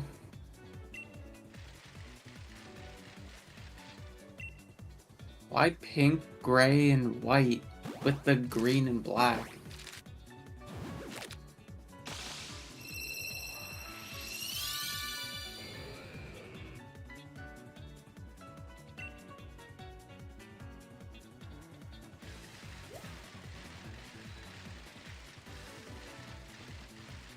Maybe it's the pink and red is referencing Yveltal, and the green and black is referencing Zygarde, and Xerneas isn't there because all life from the world is gone, and this is the post-apocalypse. Yeah, all life except for all the Pokemon they showed in their trailer.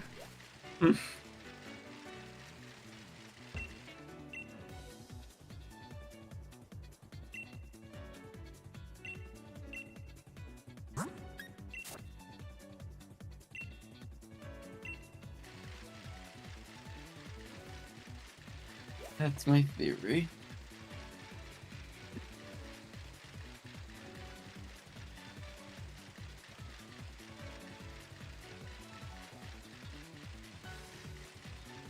Weird, we're at the point where it's just kind of baseless speculation for most things right now. There's been leaks and stuff. Or not leaks. Leakers have said stuff about, like, the Switch 2 and Pokemon, but it's like a toss-up. Yeah, there's been so much Switch 2 stuff that now it's like, after that, like, oh, of course they come out now after that, like, meeting thing.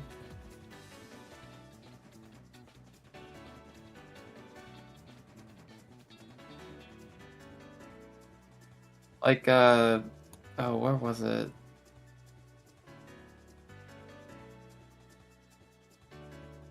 The code name for the Switch 2 was like...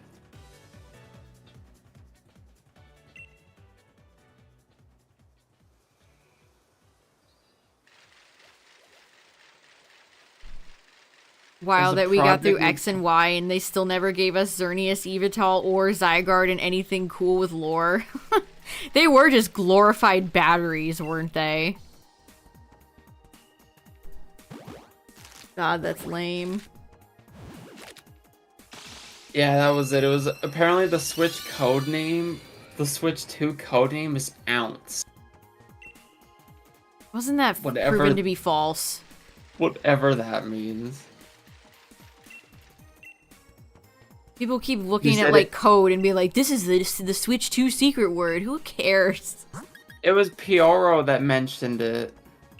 Apparently the Muji is wrong, and then Pioro said they didn't know it was related, but they made a good point. I don't know. People were saying like Ounce, Oz, You King O, whichever that means. You King O.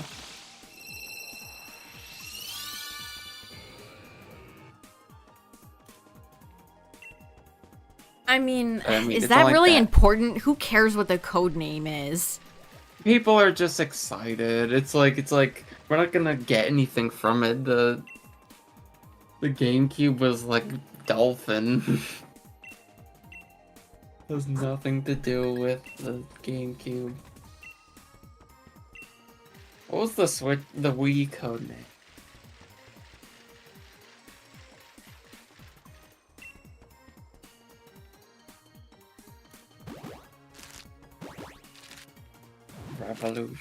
Revolution. Honestly, that's appropriate for the Wii. The Wii kind of was a revolution.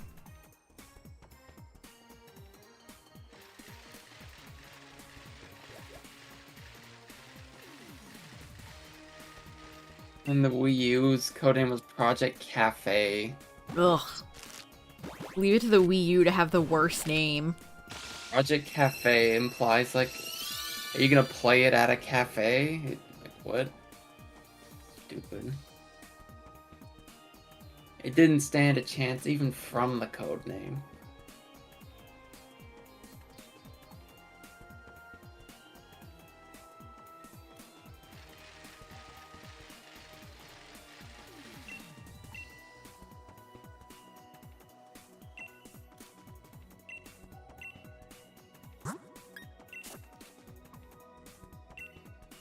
I wonder if the Nintendo Direct in June is gonna be, like, what time of month is it gonna be? Is it gonna be early, middle, or end of June?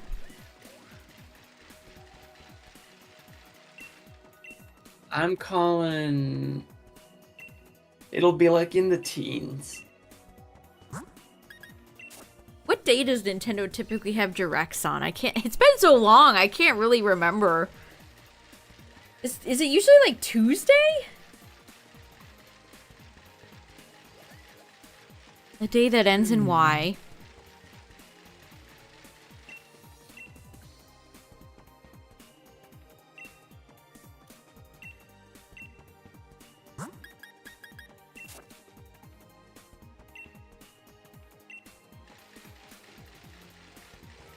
I'm looking at the history of all of them. Let me see.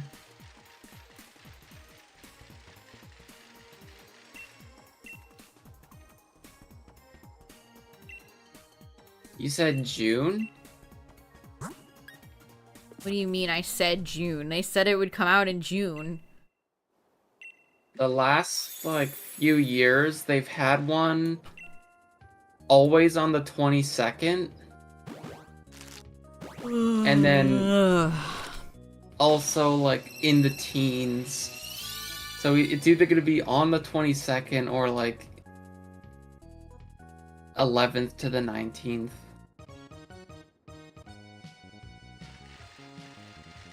Pokemon had a presence in June 17th on 2020. Yeah, it used to be Tuesday. Okay, I'm glad I remember that one.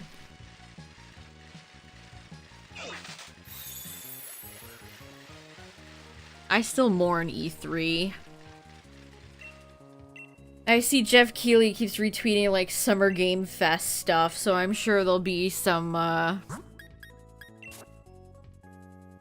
stuff announced there, but probably nothing, like...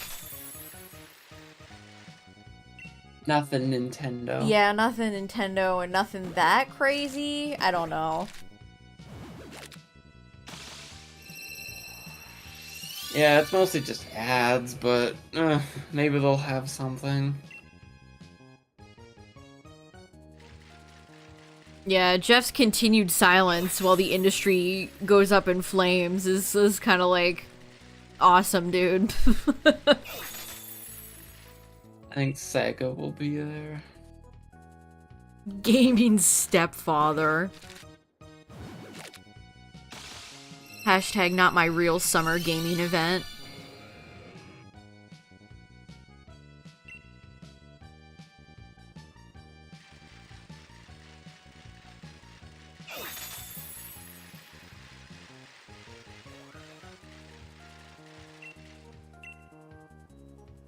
E3 was just magical. Yeah, I have a lot of fun memories of E3.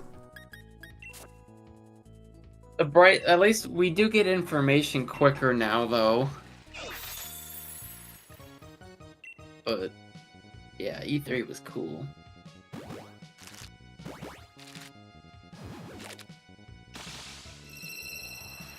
And then E3 was fun because you got to have there's lots of, like, weird shit always happened at E3.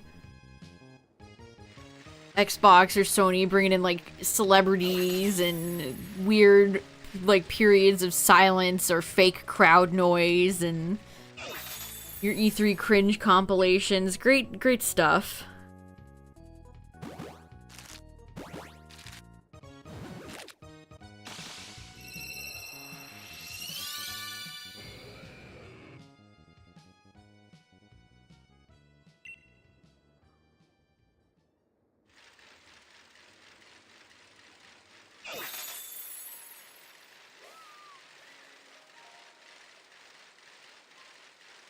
Oh, wasn't that, they had that, like, It was like the Last of Us 2 themed in this venue where they had the guy play the flute. Oh my god, I remember that.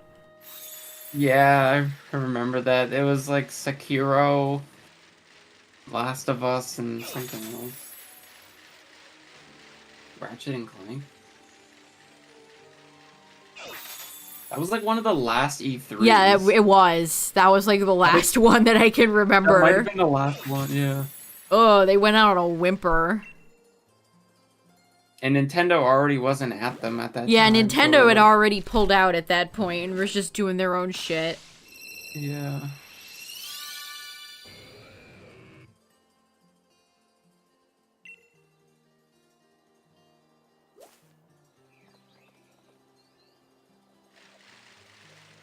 Nintendo's live stage E3s were always so much fun, though.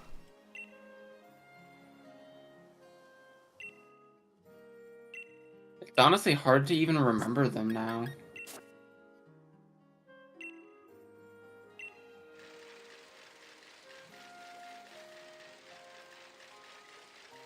They haven't. Their directs are just, I don't know, they don't have the same magic. Well, it's because it's like you're out on a stage and stuff.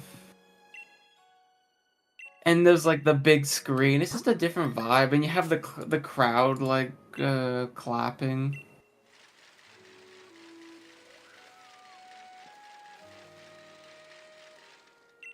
Where will we see Todd get on stage in his little leather jacket and tell us his sweet lies? I feel like the last like public live Nintendo event we had, and I might totally be misremembering, but when they used to do live tree houses. Yeah, they would always do a Imagine a Pokemon Treehouse event where something monumental was announced and nothing has been the same since. That was the one I was thinking of. Oh boy. It changed literally the course of the franchise forever. But I wish they would do those. Actually, they might still do the Treehouse events. Because I think those are cool. Gosh, was that really the last one, Justin? That's sad. That kind of broke my heart to read a little bit. Oh gosh. Nintendo Land with fake fireworks. The Wii U failed so bad they pulled out of E3. They were like, wrap it up, fellas. We're done here. Well, I remember the Switch was kind of announced on a stage in this like dark room. Yeah. And then the guy was like snapping his fingers. Yeah, I vaguely remember that as well. Mario Odyssey, I think.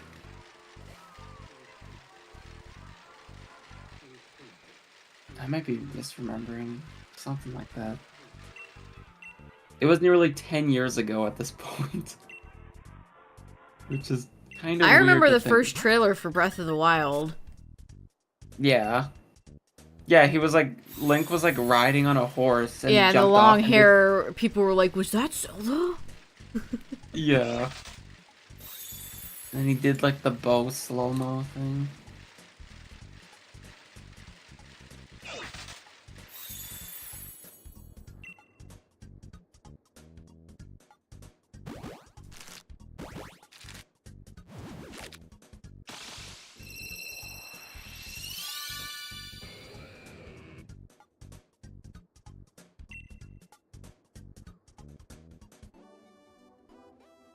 Yeah, 2019 was the last time. Oh wait, never mind.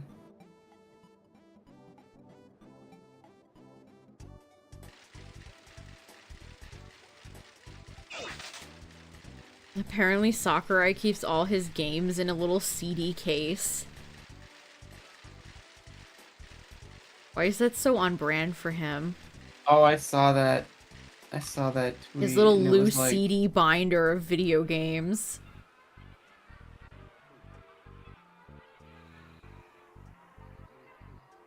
it had like a weird version of Pikmin 2.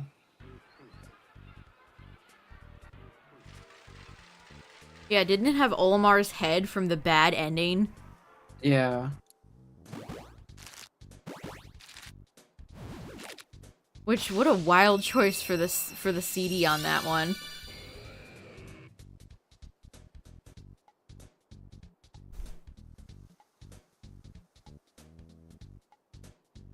Thanks again, and let's finish with one more walk through the theme park that is Nintendo Land. Enjoy.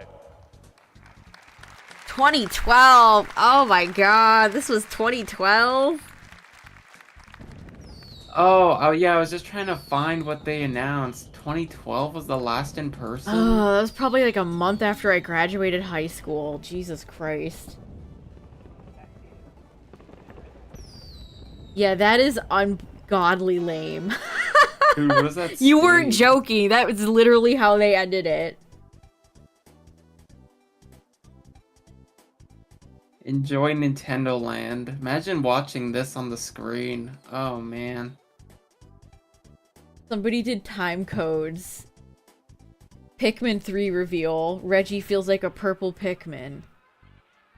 Wii U gamepad. Miiverse. Super Mario Bros. U reveal. Batman Arkham City. Oh gosh. I remember that it was like Batman had electric powers for the Wii Wii U Fit one. U reveal. My body is ready. Lego City. Oh gosh, that's a These are baddie all 3. the Wii U launch things. God. That, oh boy, I can see why they were like, you know what, we're done here. They were not Jeez. cooking. And if you look at the 3DS stuff too, they weren't cooking on that either. Jeez.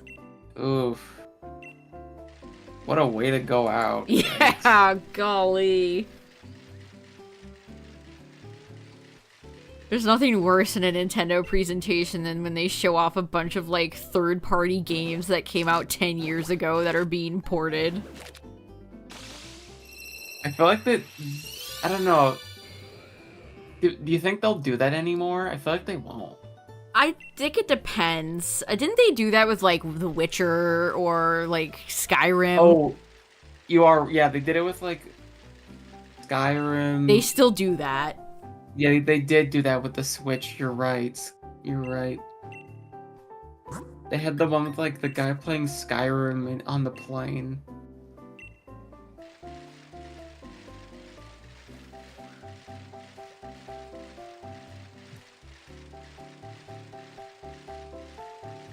They usually Jeez. launch titles too. That's so weird to go back and revisit.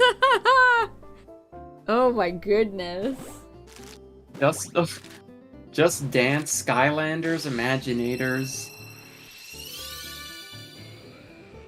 Or like the shovelware one. Ending the on rest one. Nintendo Land of all things is absolutely wild.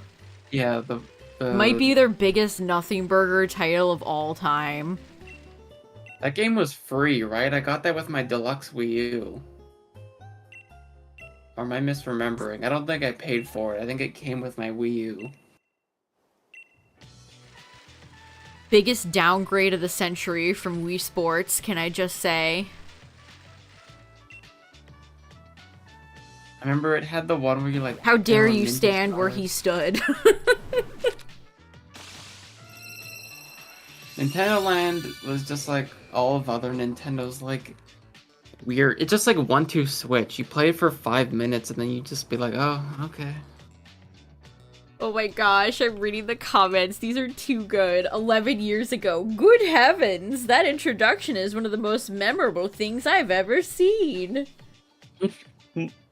This presentation was totally awesome. I really enjoyed it so very much. I'm so excited, so very excited for the Nintendo Wii U to be released. Fascinating way to spell released. I can't wait to try all of the new games for the system.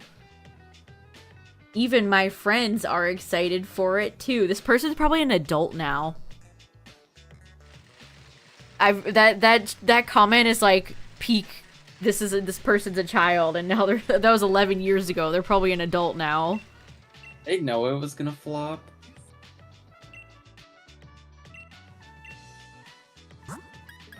That's wild.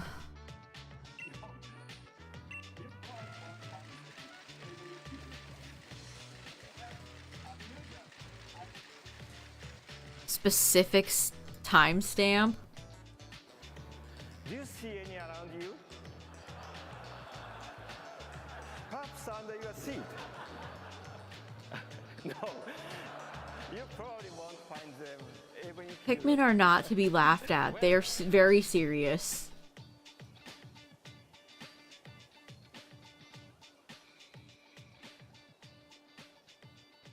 Man, I can't wait to get this.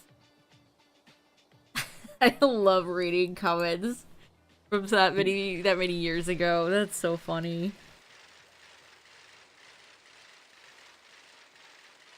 Oh man, you guys know what a Switch launch title that's been totally forgotten? 1-2 Switch. And I remember... No. No one's gonna know. I remember watching people play it, and I played it myself a lot too. Snipper clips. I think I watched Dan and Phil play that. It was definitely a multiplayer game. I remember the first time I played the Switch, it was snipper clips, and you had to hold the Joy-Con sideways with like the thing on top, and my immediate thought was, this is very small and uncomfortable. But, I mean, that's because you're playing with literally one Joy-Con.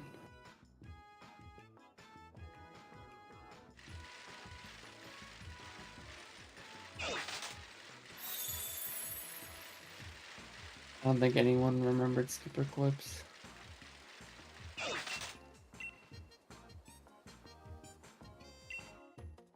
It was like the shapes, right?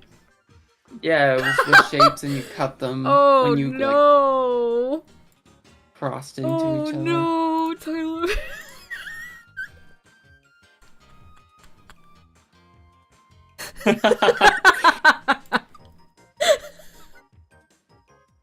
I have to go to the timestamp. I have to look. Is he really there?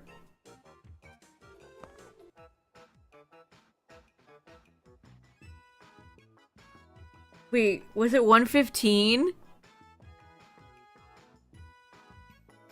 153. Oh, 1:53. Oh, I see, Justin. You're right. No! In the back. No! I didn't even realize. I didn't realize linking. that's what you linked. Yeah.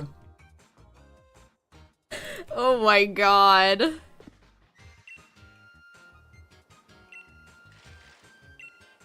Oh no! Oh, Don't no. even say that.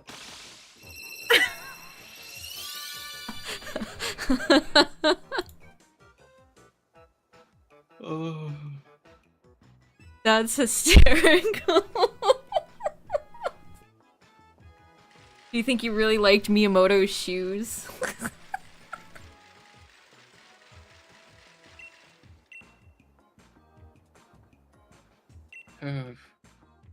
Ooh, like...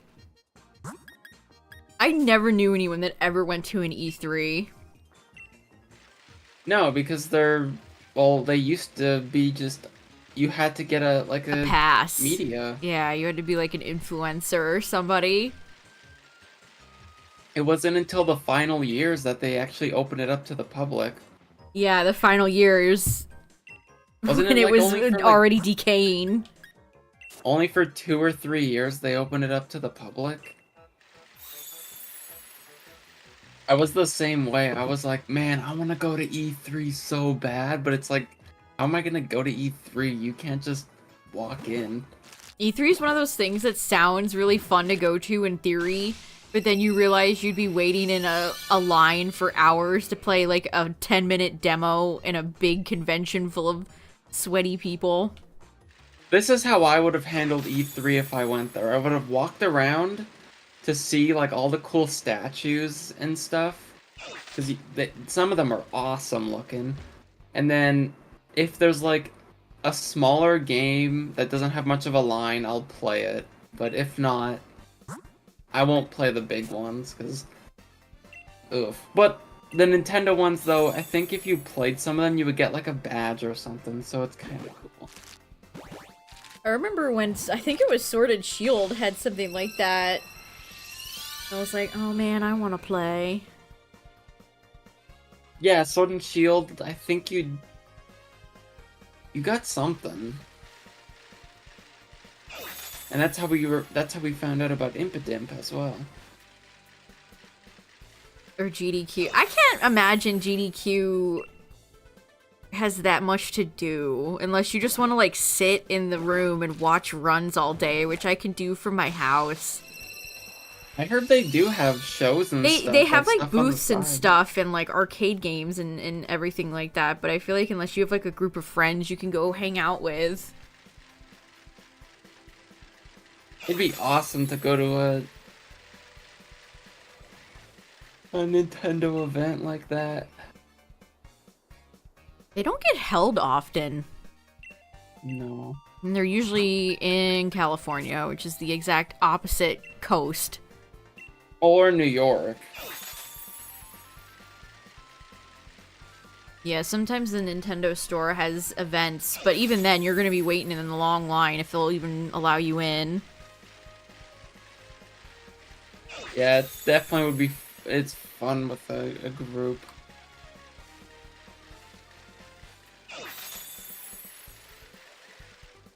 You can say the same thing for Pokemon events, too.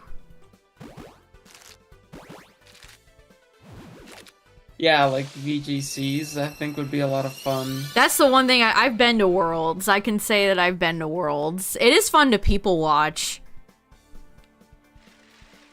Well, and we know now that Worlds, they have, like, more events than just, than they used to. Yeah, their in-person events have definitely evolved since the Worlds that I went to.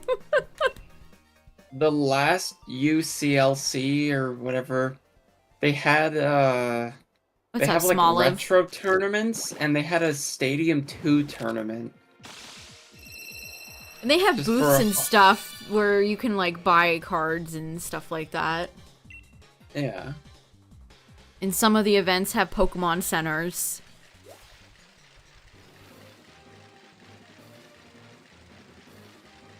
Thank you, you too.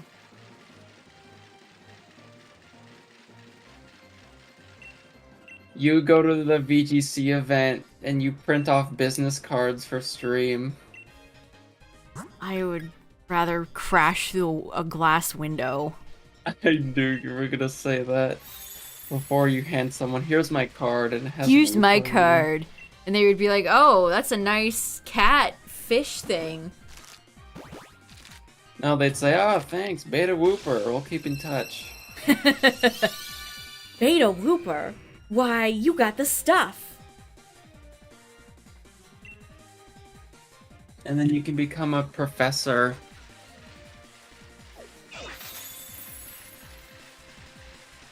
A Pokemon professor. They all, Yeah. all the people that volunteer get little, like, lab coats and stuff, so you kind of look like you could fit that professor. You could be a professor. That's what they call them. They literally call them Pokemon Professor. You have You to be were very close. knowledgeable of the game.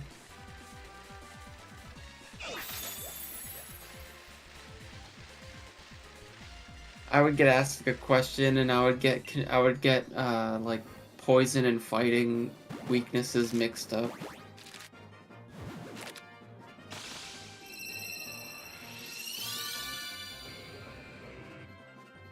Oh, I just realized we should have put my Wooper on screen. Oh well.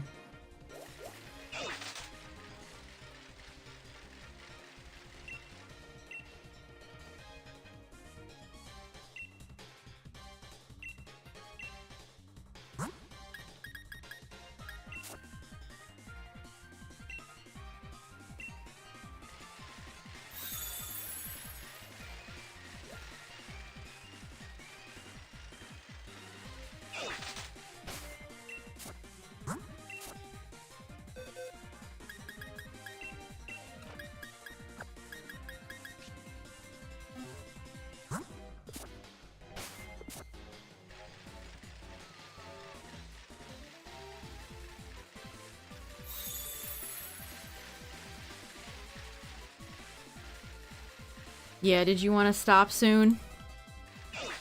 Yeah, sure. You did a lot of, oh wait, I thought we had a counter. Never mind. Well, we did a lot of Onix. It's too much of a pain in the ass to individually count eggs.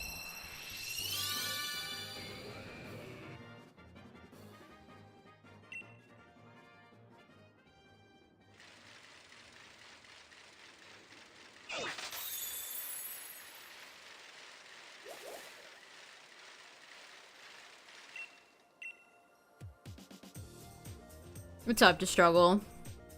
Onix does.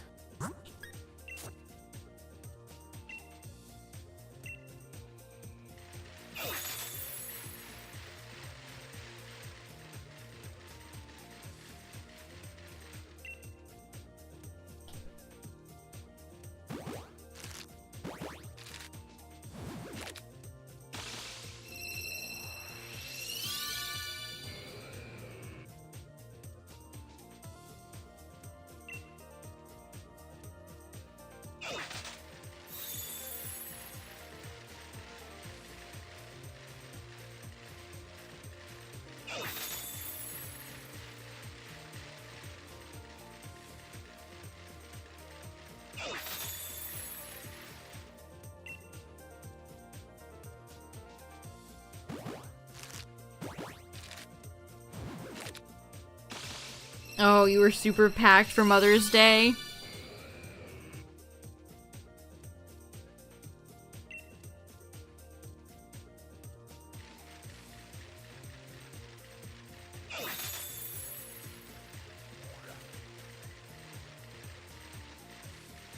Everyone wanted ice cream.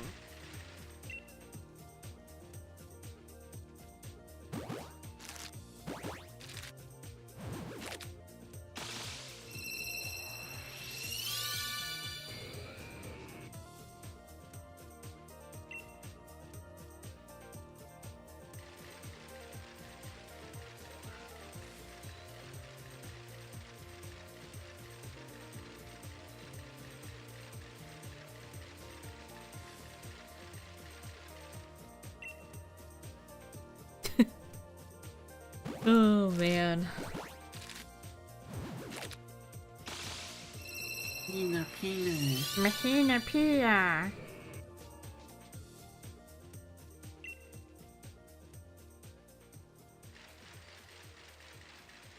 Mahina pina.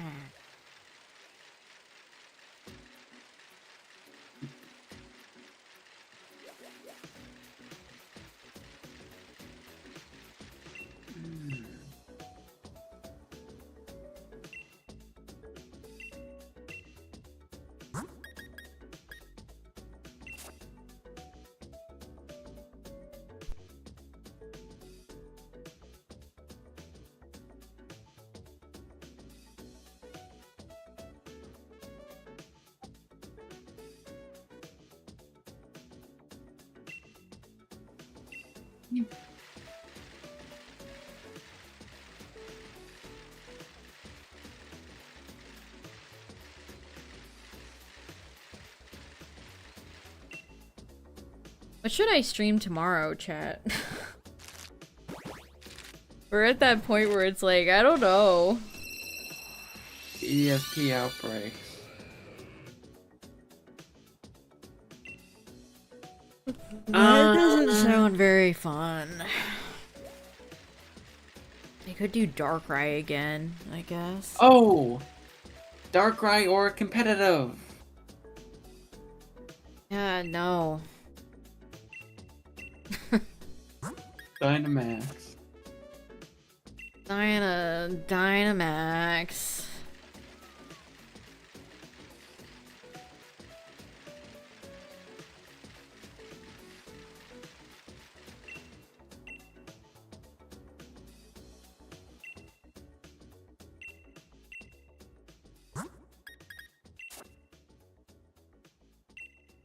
I haven't gotten anything in Dynamax in so long. Outside of dupes.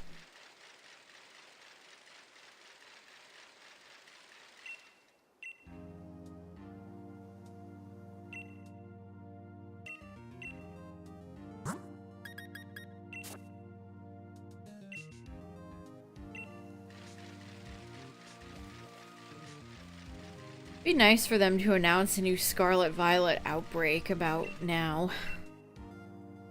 Although knowing my luck, it'll be one of those events where I have everything, and so it would be pointless. It would just kind of be a waste of my time to do it. If you get the time, you should totally, like, track how many Pokemon actually in the Scarlet Violet decks you actually have to see, because I bet you anything, like, it's Why would I very... do that, though? That would be... Like, to see, like, how many you actually need left, because I bet for the outbreaks, you're right, there probably is, like, not many you need left. Yeah, I mean, besides starters. And They could do maybe a few odd Pokemon here and there, like Blossom, or Smoliv, or a million other things like that. Alright, that's 2 grass. Maybe they could do a grass outbreak. I bet, like, the last outbreak event, outbreak event they'll have is, like, all the starters are spawning. They already have that, though. They did? Yeah, and Blueberry. Yeah, but, like, They're not gonna only do starters. Sprigatito, Fuecoco, or Quaxley. Only starters, so then you can get Totodile.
Alright, Chad, if you had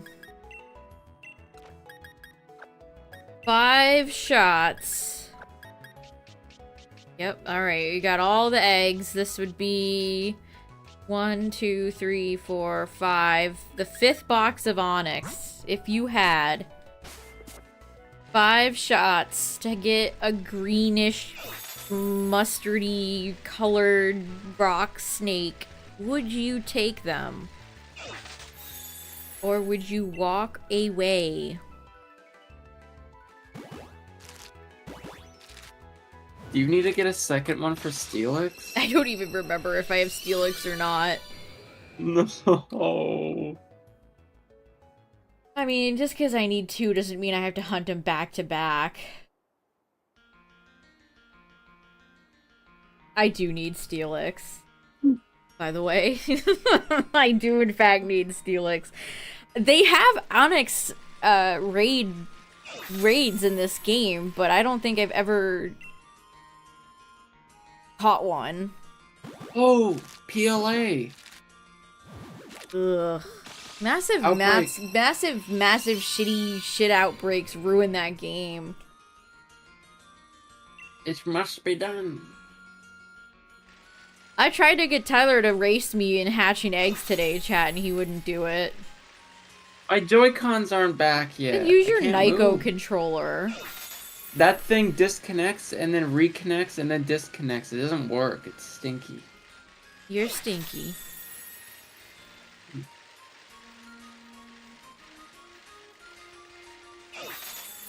So at midnight, did you see the Pokemon Center is online in Australia now? Yeah, they're gonna have an Australian-based Pokemon Center online. So you can order from them. Hopefully the They're prices are okay. expanding.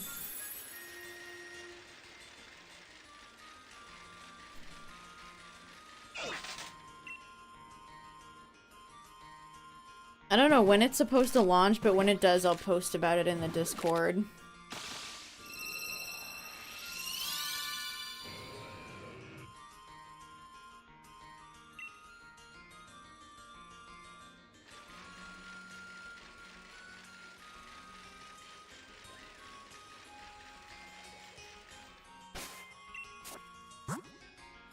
Jeez, Onix takes a while to hatch, chat. 2 more if you had 2 shots.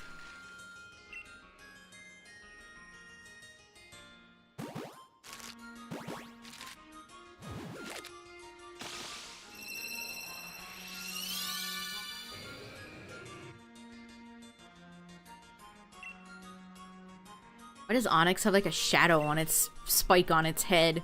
Alright, here we go.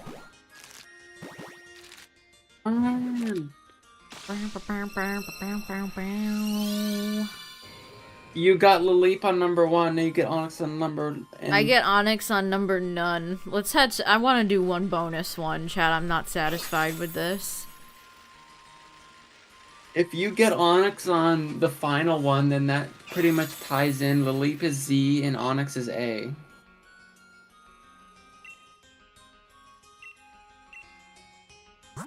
You arrived right at the end of the stream, yes.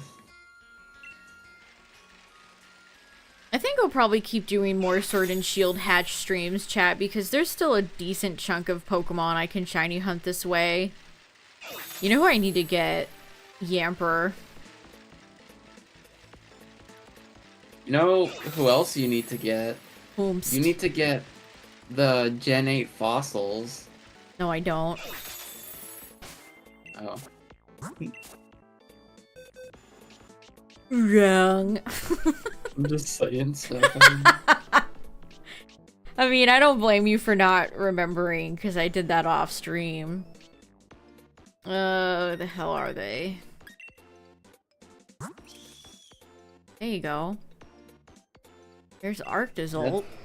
That's the best one. I have Sally and Shelgon shiny. I don't think I have that reflected in my living decks. Hold on, real quick. Yeah. Okay. I just flat out did not have them marked. And so that actually does increase my shinies. What other ones aren't marked? There's a few I'm probably missing. Oh, jeez. What do you mean, aw, jeez? Okay, We're gonna I need Whalmer. I have Wailord, but not Whalmer. Wishy-washy. I have the whole Golbat line. Go get Wailmer and Oraz. I'm not shiny hunting anything on a 3DS game. You won't. It'll appear. It's been foretold.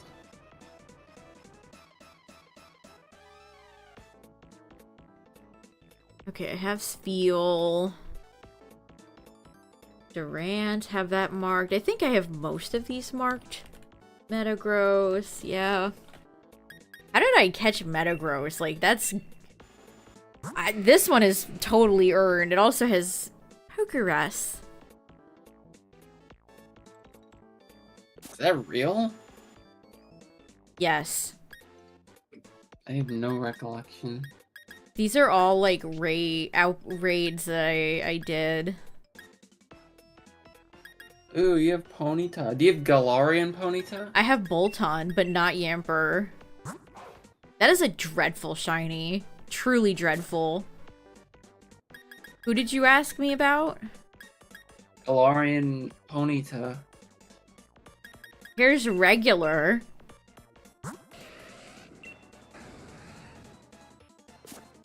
Oof. The flames look weird. Yeah, they're I was just thinking the same thing. It's like, fellas, what happened here?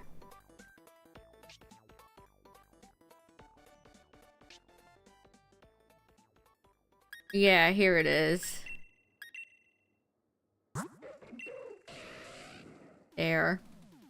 That is a nice shiny.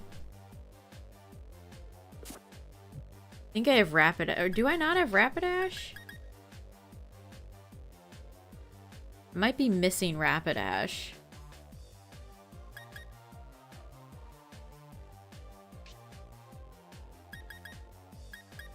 So this Sedinja, unironically, might be one of my favorite shinies I have. Having it in a moon ball. I That's know, so right? cool.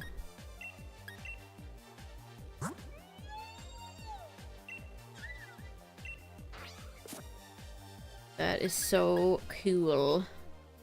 I need to evolve one of these Farfetch'd into a Surfetch, so I technically don't have Surfetch'd marked. I don't want to shiny hunt it. Or I don't want to evolve it.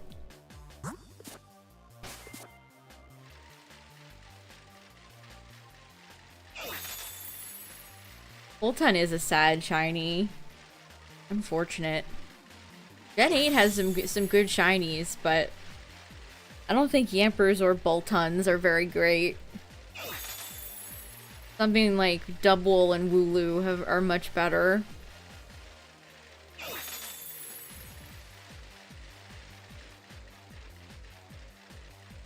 Alright, one bonus egg for the road, chat. Let's see. The finale. This will be the last Onix hunt, because you'll get it. I like your optimism. Onix is in every game on the No, it's not in Scarlet Violet. It's on Let's Go. It's not in SV. Rip. Bad shinies in the modern games. Yeah, what can you do? They be doing the most. So I hatched 5 boxes of Onix in 2 hours and 33 minutes, chat. Oh man, I forgot I had this one. That's a bad shiny. I hate... What is that? Is that Chewbacca? You always pick the most unhinged emotes to latch on to. I just sort by newest, and then I see the newest one. Look, I might forget Gossifleur always exists, but that's a really nice shiny. Like, that's nice. I like that. Yeah, it looks like it smells like mint.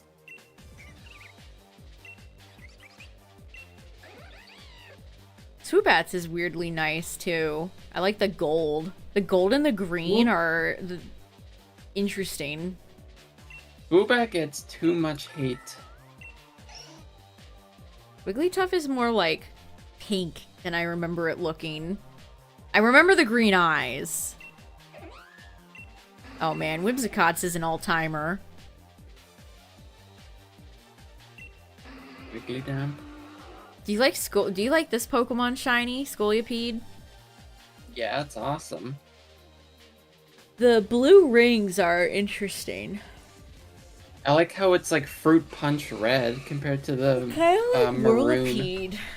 I like the green and the purple. Oh, I don't need to reclaim Bulldor's shiny because I got it again. Clobbopus has a really nice one. A shame about its older version. You mean its evolution? Yes. Berserker's an interesting one. Poliwhirl is so aqua colored. It's so good. It's funny that Poliwhirl has a very similar shiny to Garchomp. You ever thought about that? Mine's better. What's that from? I don't remember. You think shiny Poliwhirl is better than shiny Garchomp? Yes, everyone agrees with me. I love how I'm like, oh, we have so much in common, and then you turn it into a, well, mine's better. Okay. I think Garchomp stinks. I know you always try to sell me on it, but I just don't agree. I don't try to sell anyone on it. I like it, and that's all that matters. True. Ooh, talk about a good one. Morlul's is exquisite. Morlul's is amazing, I'll give you that. You'll give me that one? Thanks. Ugh. Togekiss is such a shame. Togekiss's whole line is bad. It's really bad. Oh man, Gen 4 has a lot of stinkers, unfortunately. Togekiss is one of those Pokemon that if I looked at it and you told me, like if you were like, look at this Togekiss, I probably would not notice if it was shiny. It wouldn't, no. It's one of those Pokemon that you could just look at and it's like, is this shiny? Once you have, would it be fun if when you have the national decks complete, the shiny decks complete, you rate them? Like we go through them all? Yeah. That would be kind of difficult though, because I have all my shinies spread out. True. Sizzlepedes is really bad. I will never like the blue back. I don't get what it's from, like... Cubone's shiny is darker than I remember it looking. Maybe I'm thinking about Marowak. Marowak's is more bright green. Now that's a good one. Sandshrew, that's a good one. Yeah. It's like pistachio pudding. Got a Growlithe shiny from a raid? Interesting. I think I have Growlithe shiny from Scarlet.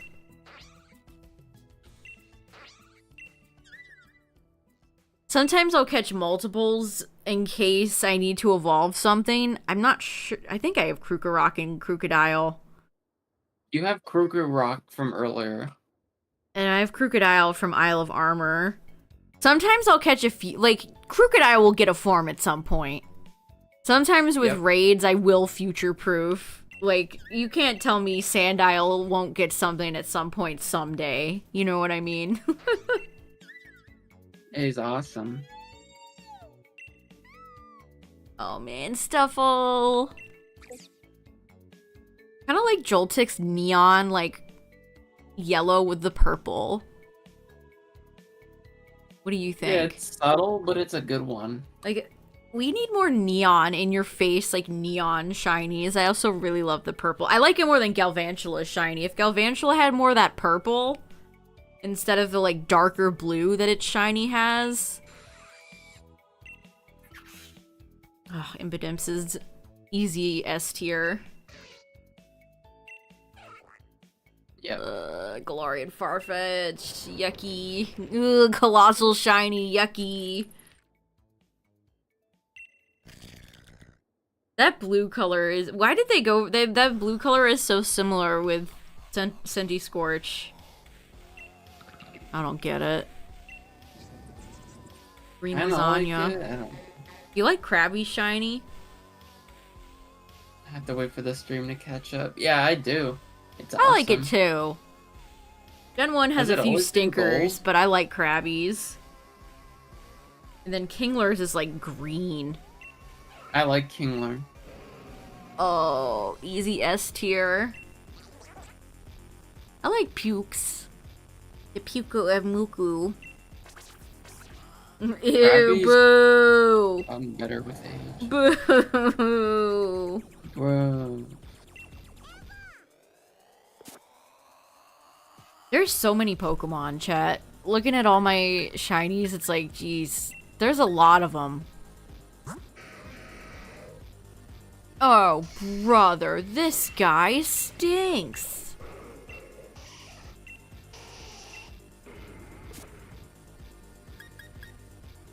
Oh, here's Dubwool. I remember hatching Wooloo, but I got Dubwool from a raid. Like, that's great. Even if Dubwool's kind of boring. That makes... See, it's a boring Pokemon, but that makes it better. Yeah. Like, Oink alone shiny sucks. What? Oink alone? I'm comparing Oink alone and Dubwool. I don't think Oink's shiny is that bad. I don't like the Pokemon. Oh, there's Kingler. You can see the green. I kind of wish it kept the gold or the yellow. I kind of like it. Dragapult kind of has some of that yellow neon vibe going on with it, which I like.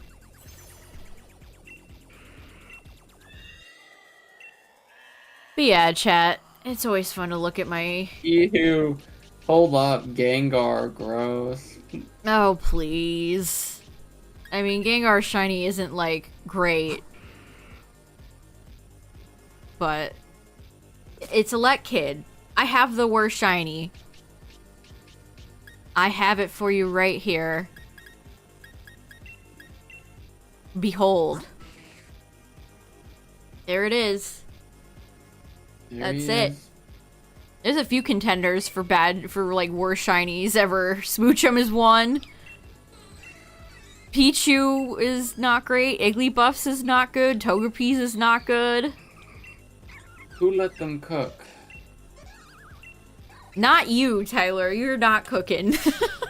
Get out of the kitchen. Oh, well, no Onix, chat, but... I have memes waiting. What can you do? Tomorrow, I guess depending on what I feel like, we'll either do Darkrai or Dynamax, so... I will see you guys tomorrow. But yeah, thanks for hanging out tonight, everybody. Thanks for all the follows. Shout out to all the YouTube watchers. I appreciate y'all. You transferred a shiny Happiny because you didn't know it was shiny. Understandable. That purple is not very good. But that sucks, though. Yeah, thanks for chilling tonight, chat. We'll be back with more shiny hunting shenanigans in the future. My final message, save the world. Good night, everybody. Good luck with your shiny hunts, fellow Pokemon trainers. Oh, shut up. Well, you have the greatest shiny luck of all time. Yeah, have a good one. Booper is truly blasting off again.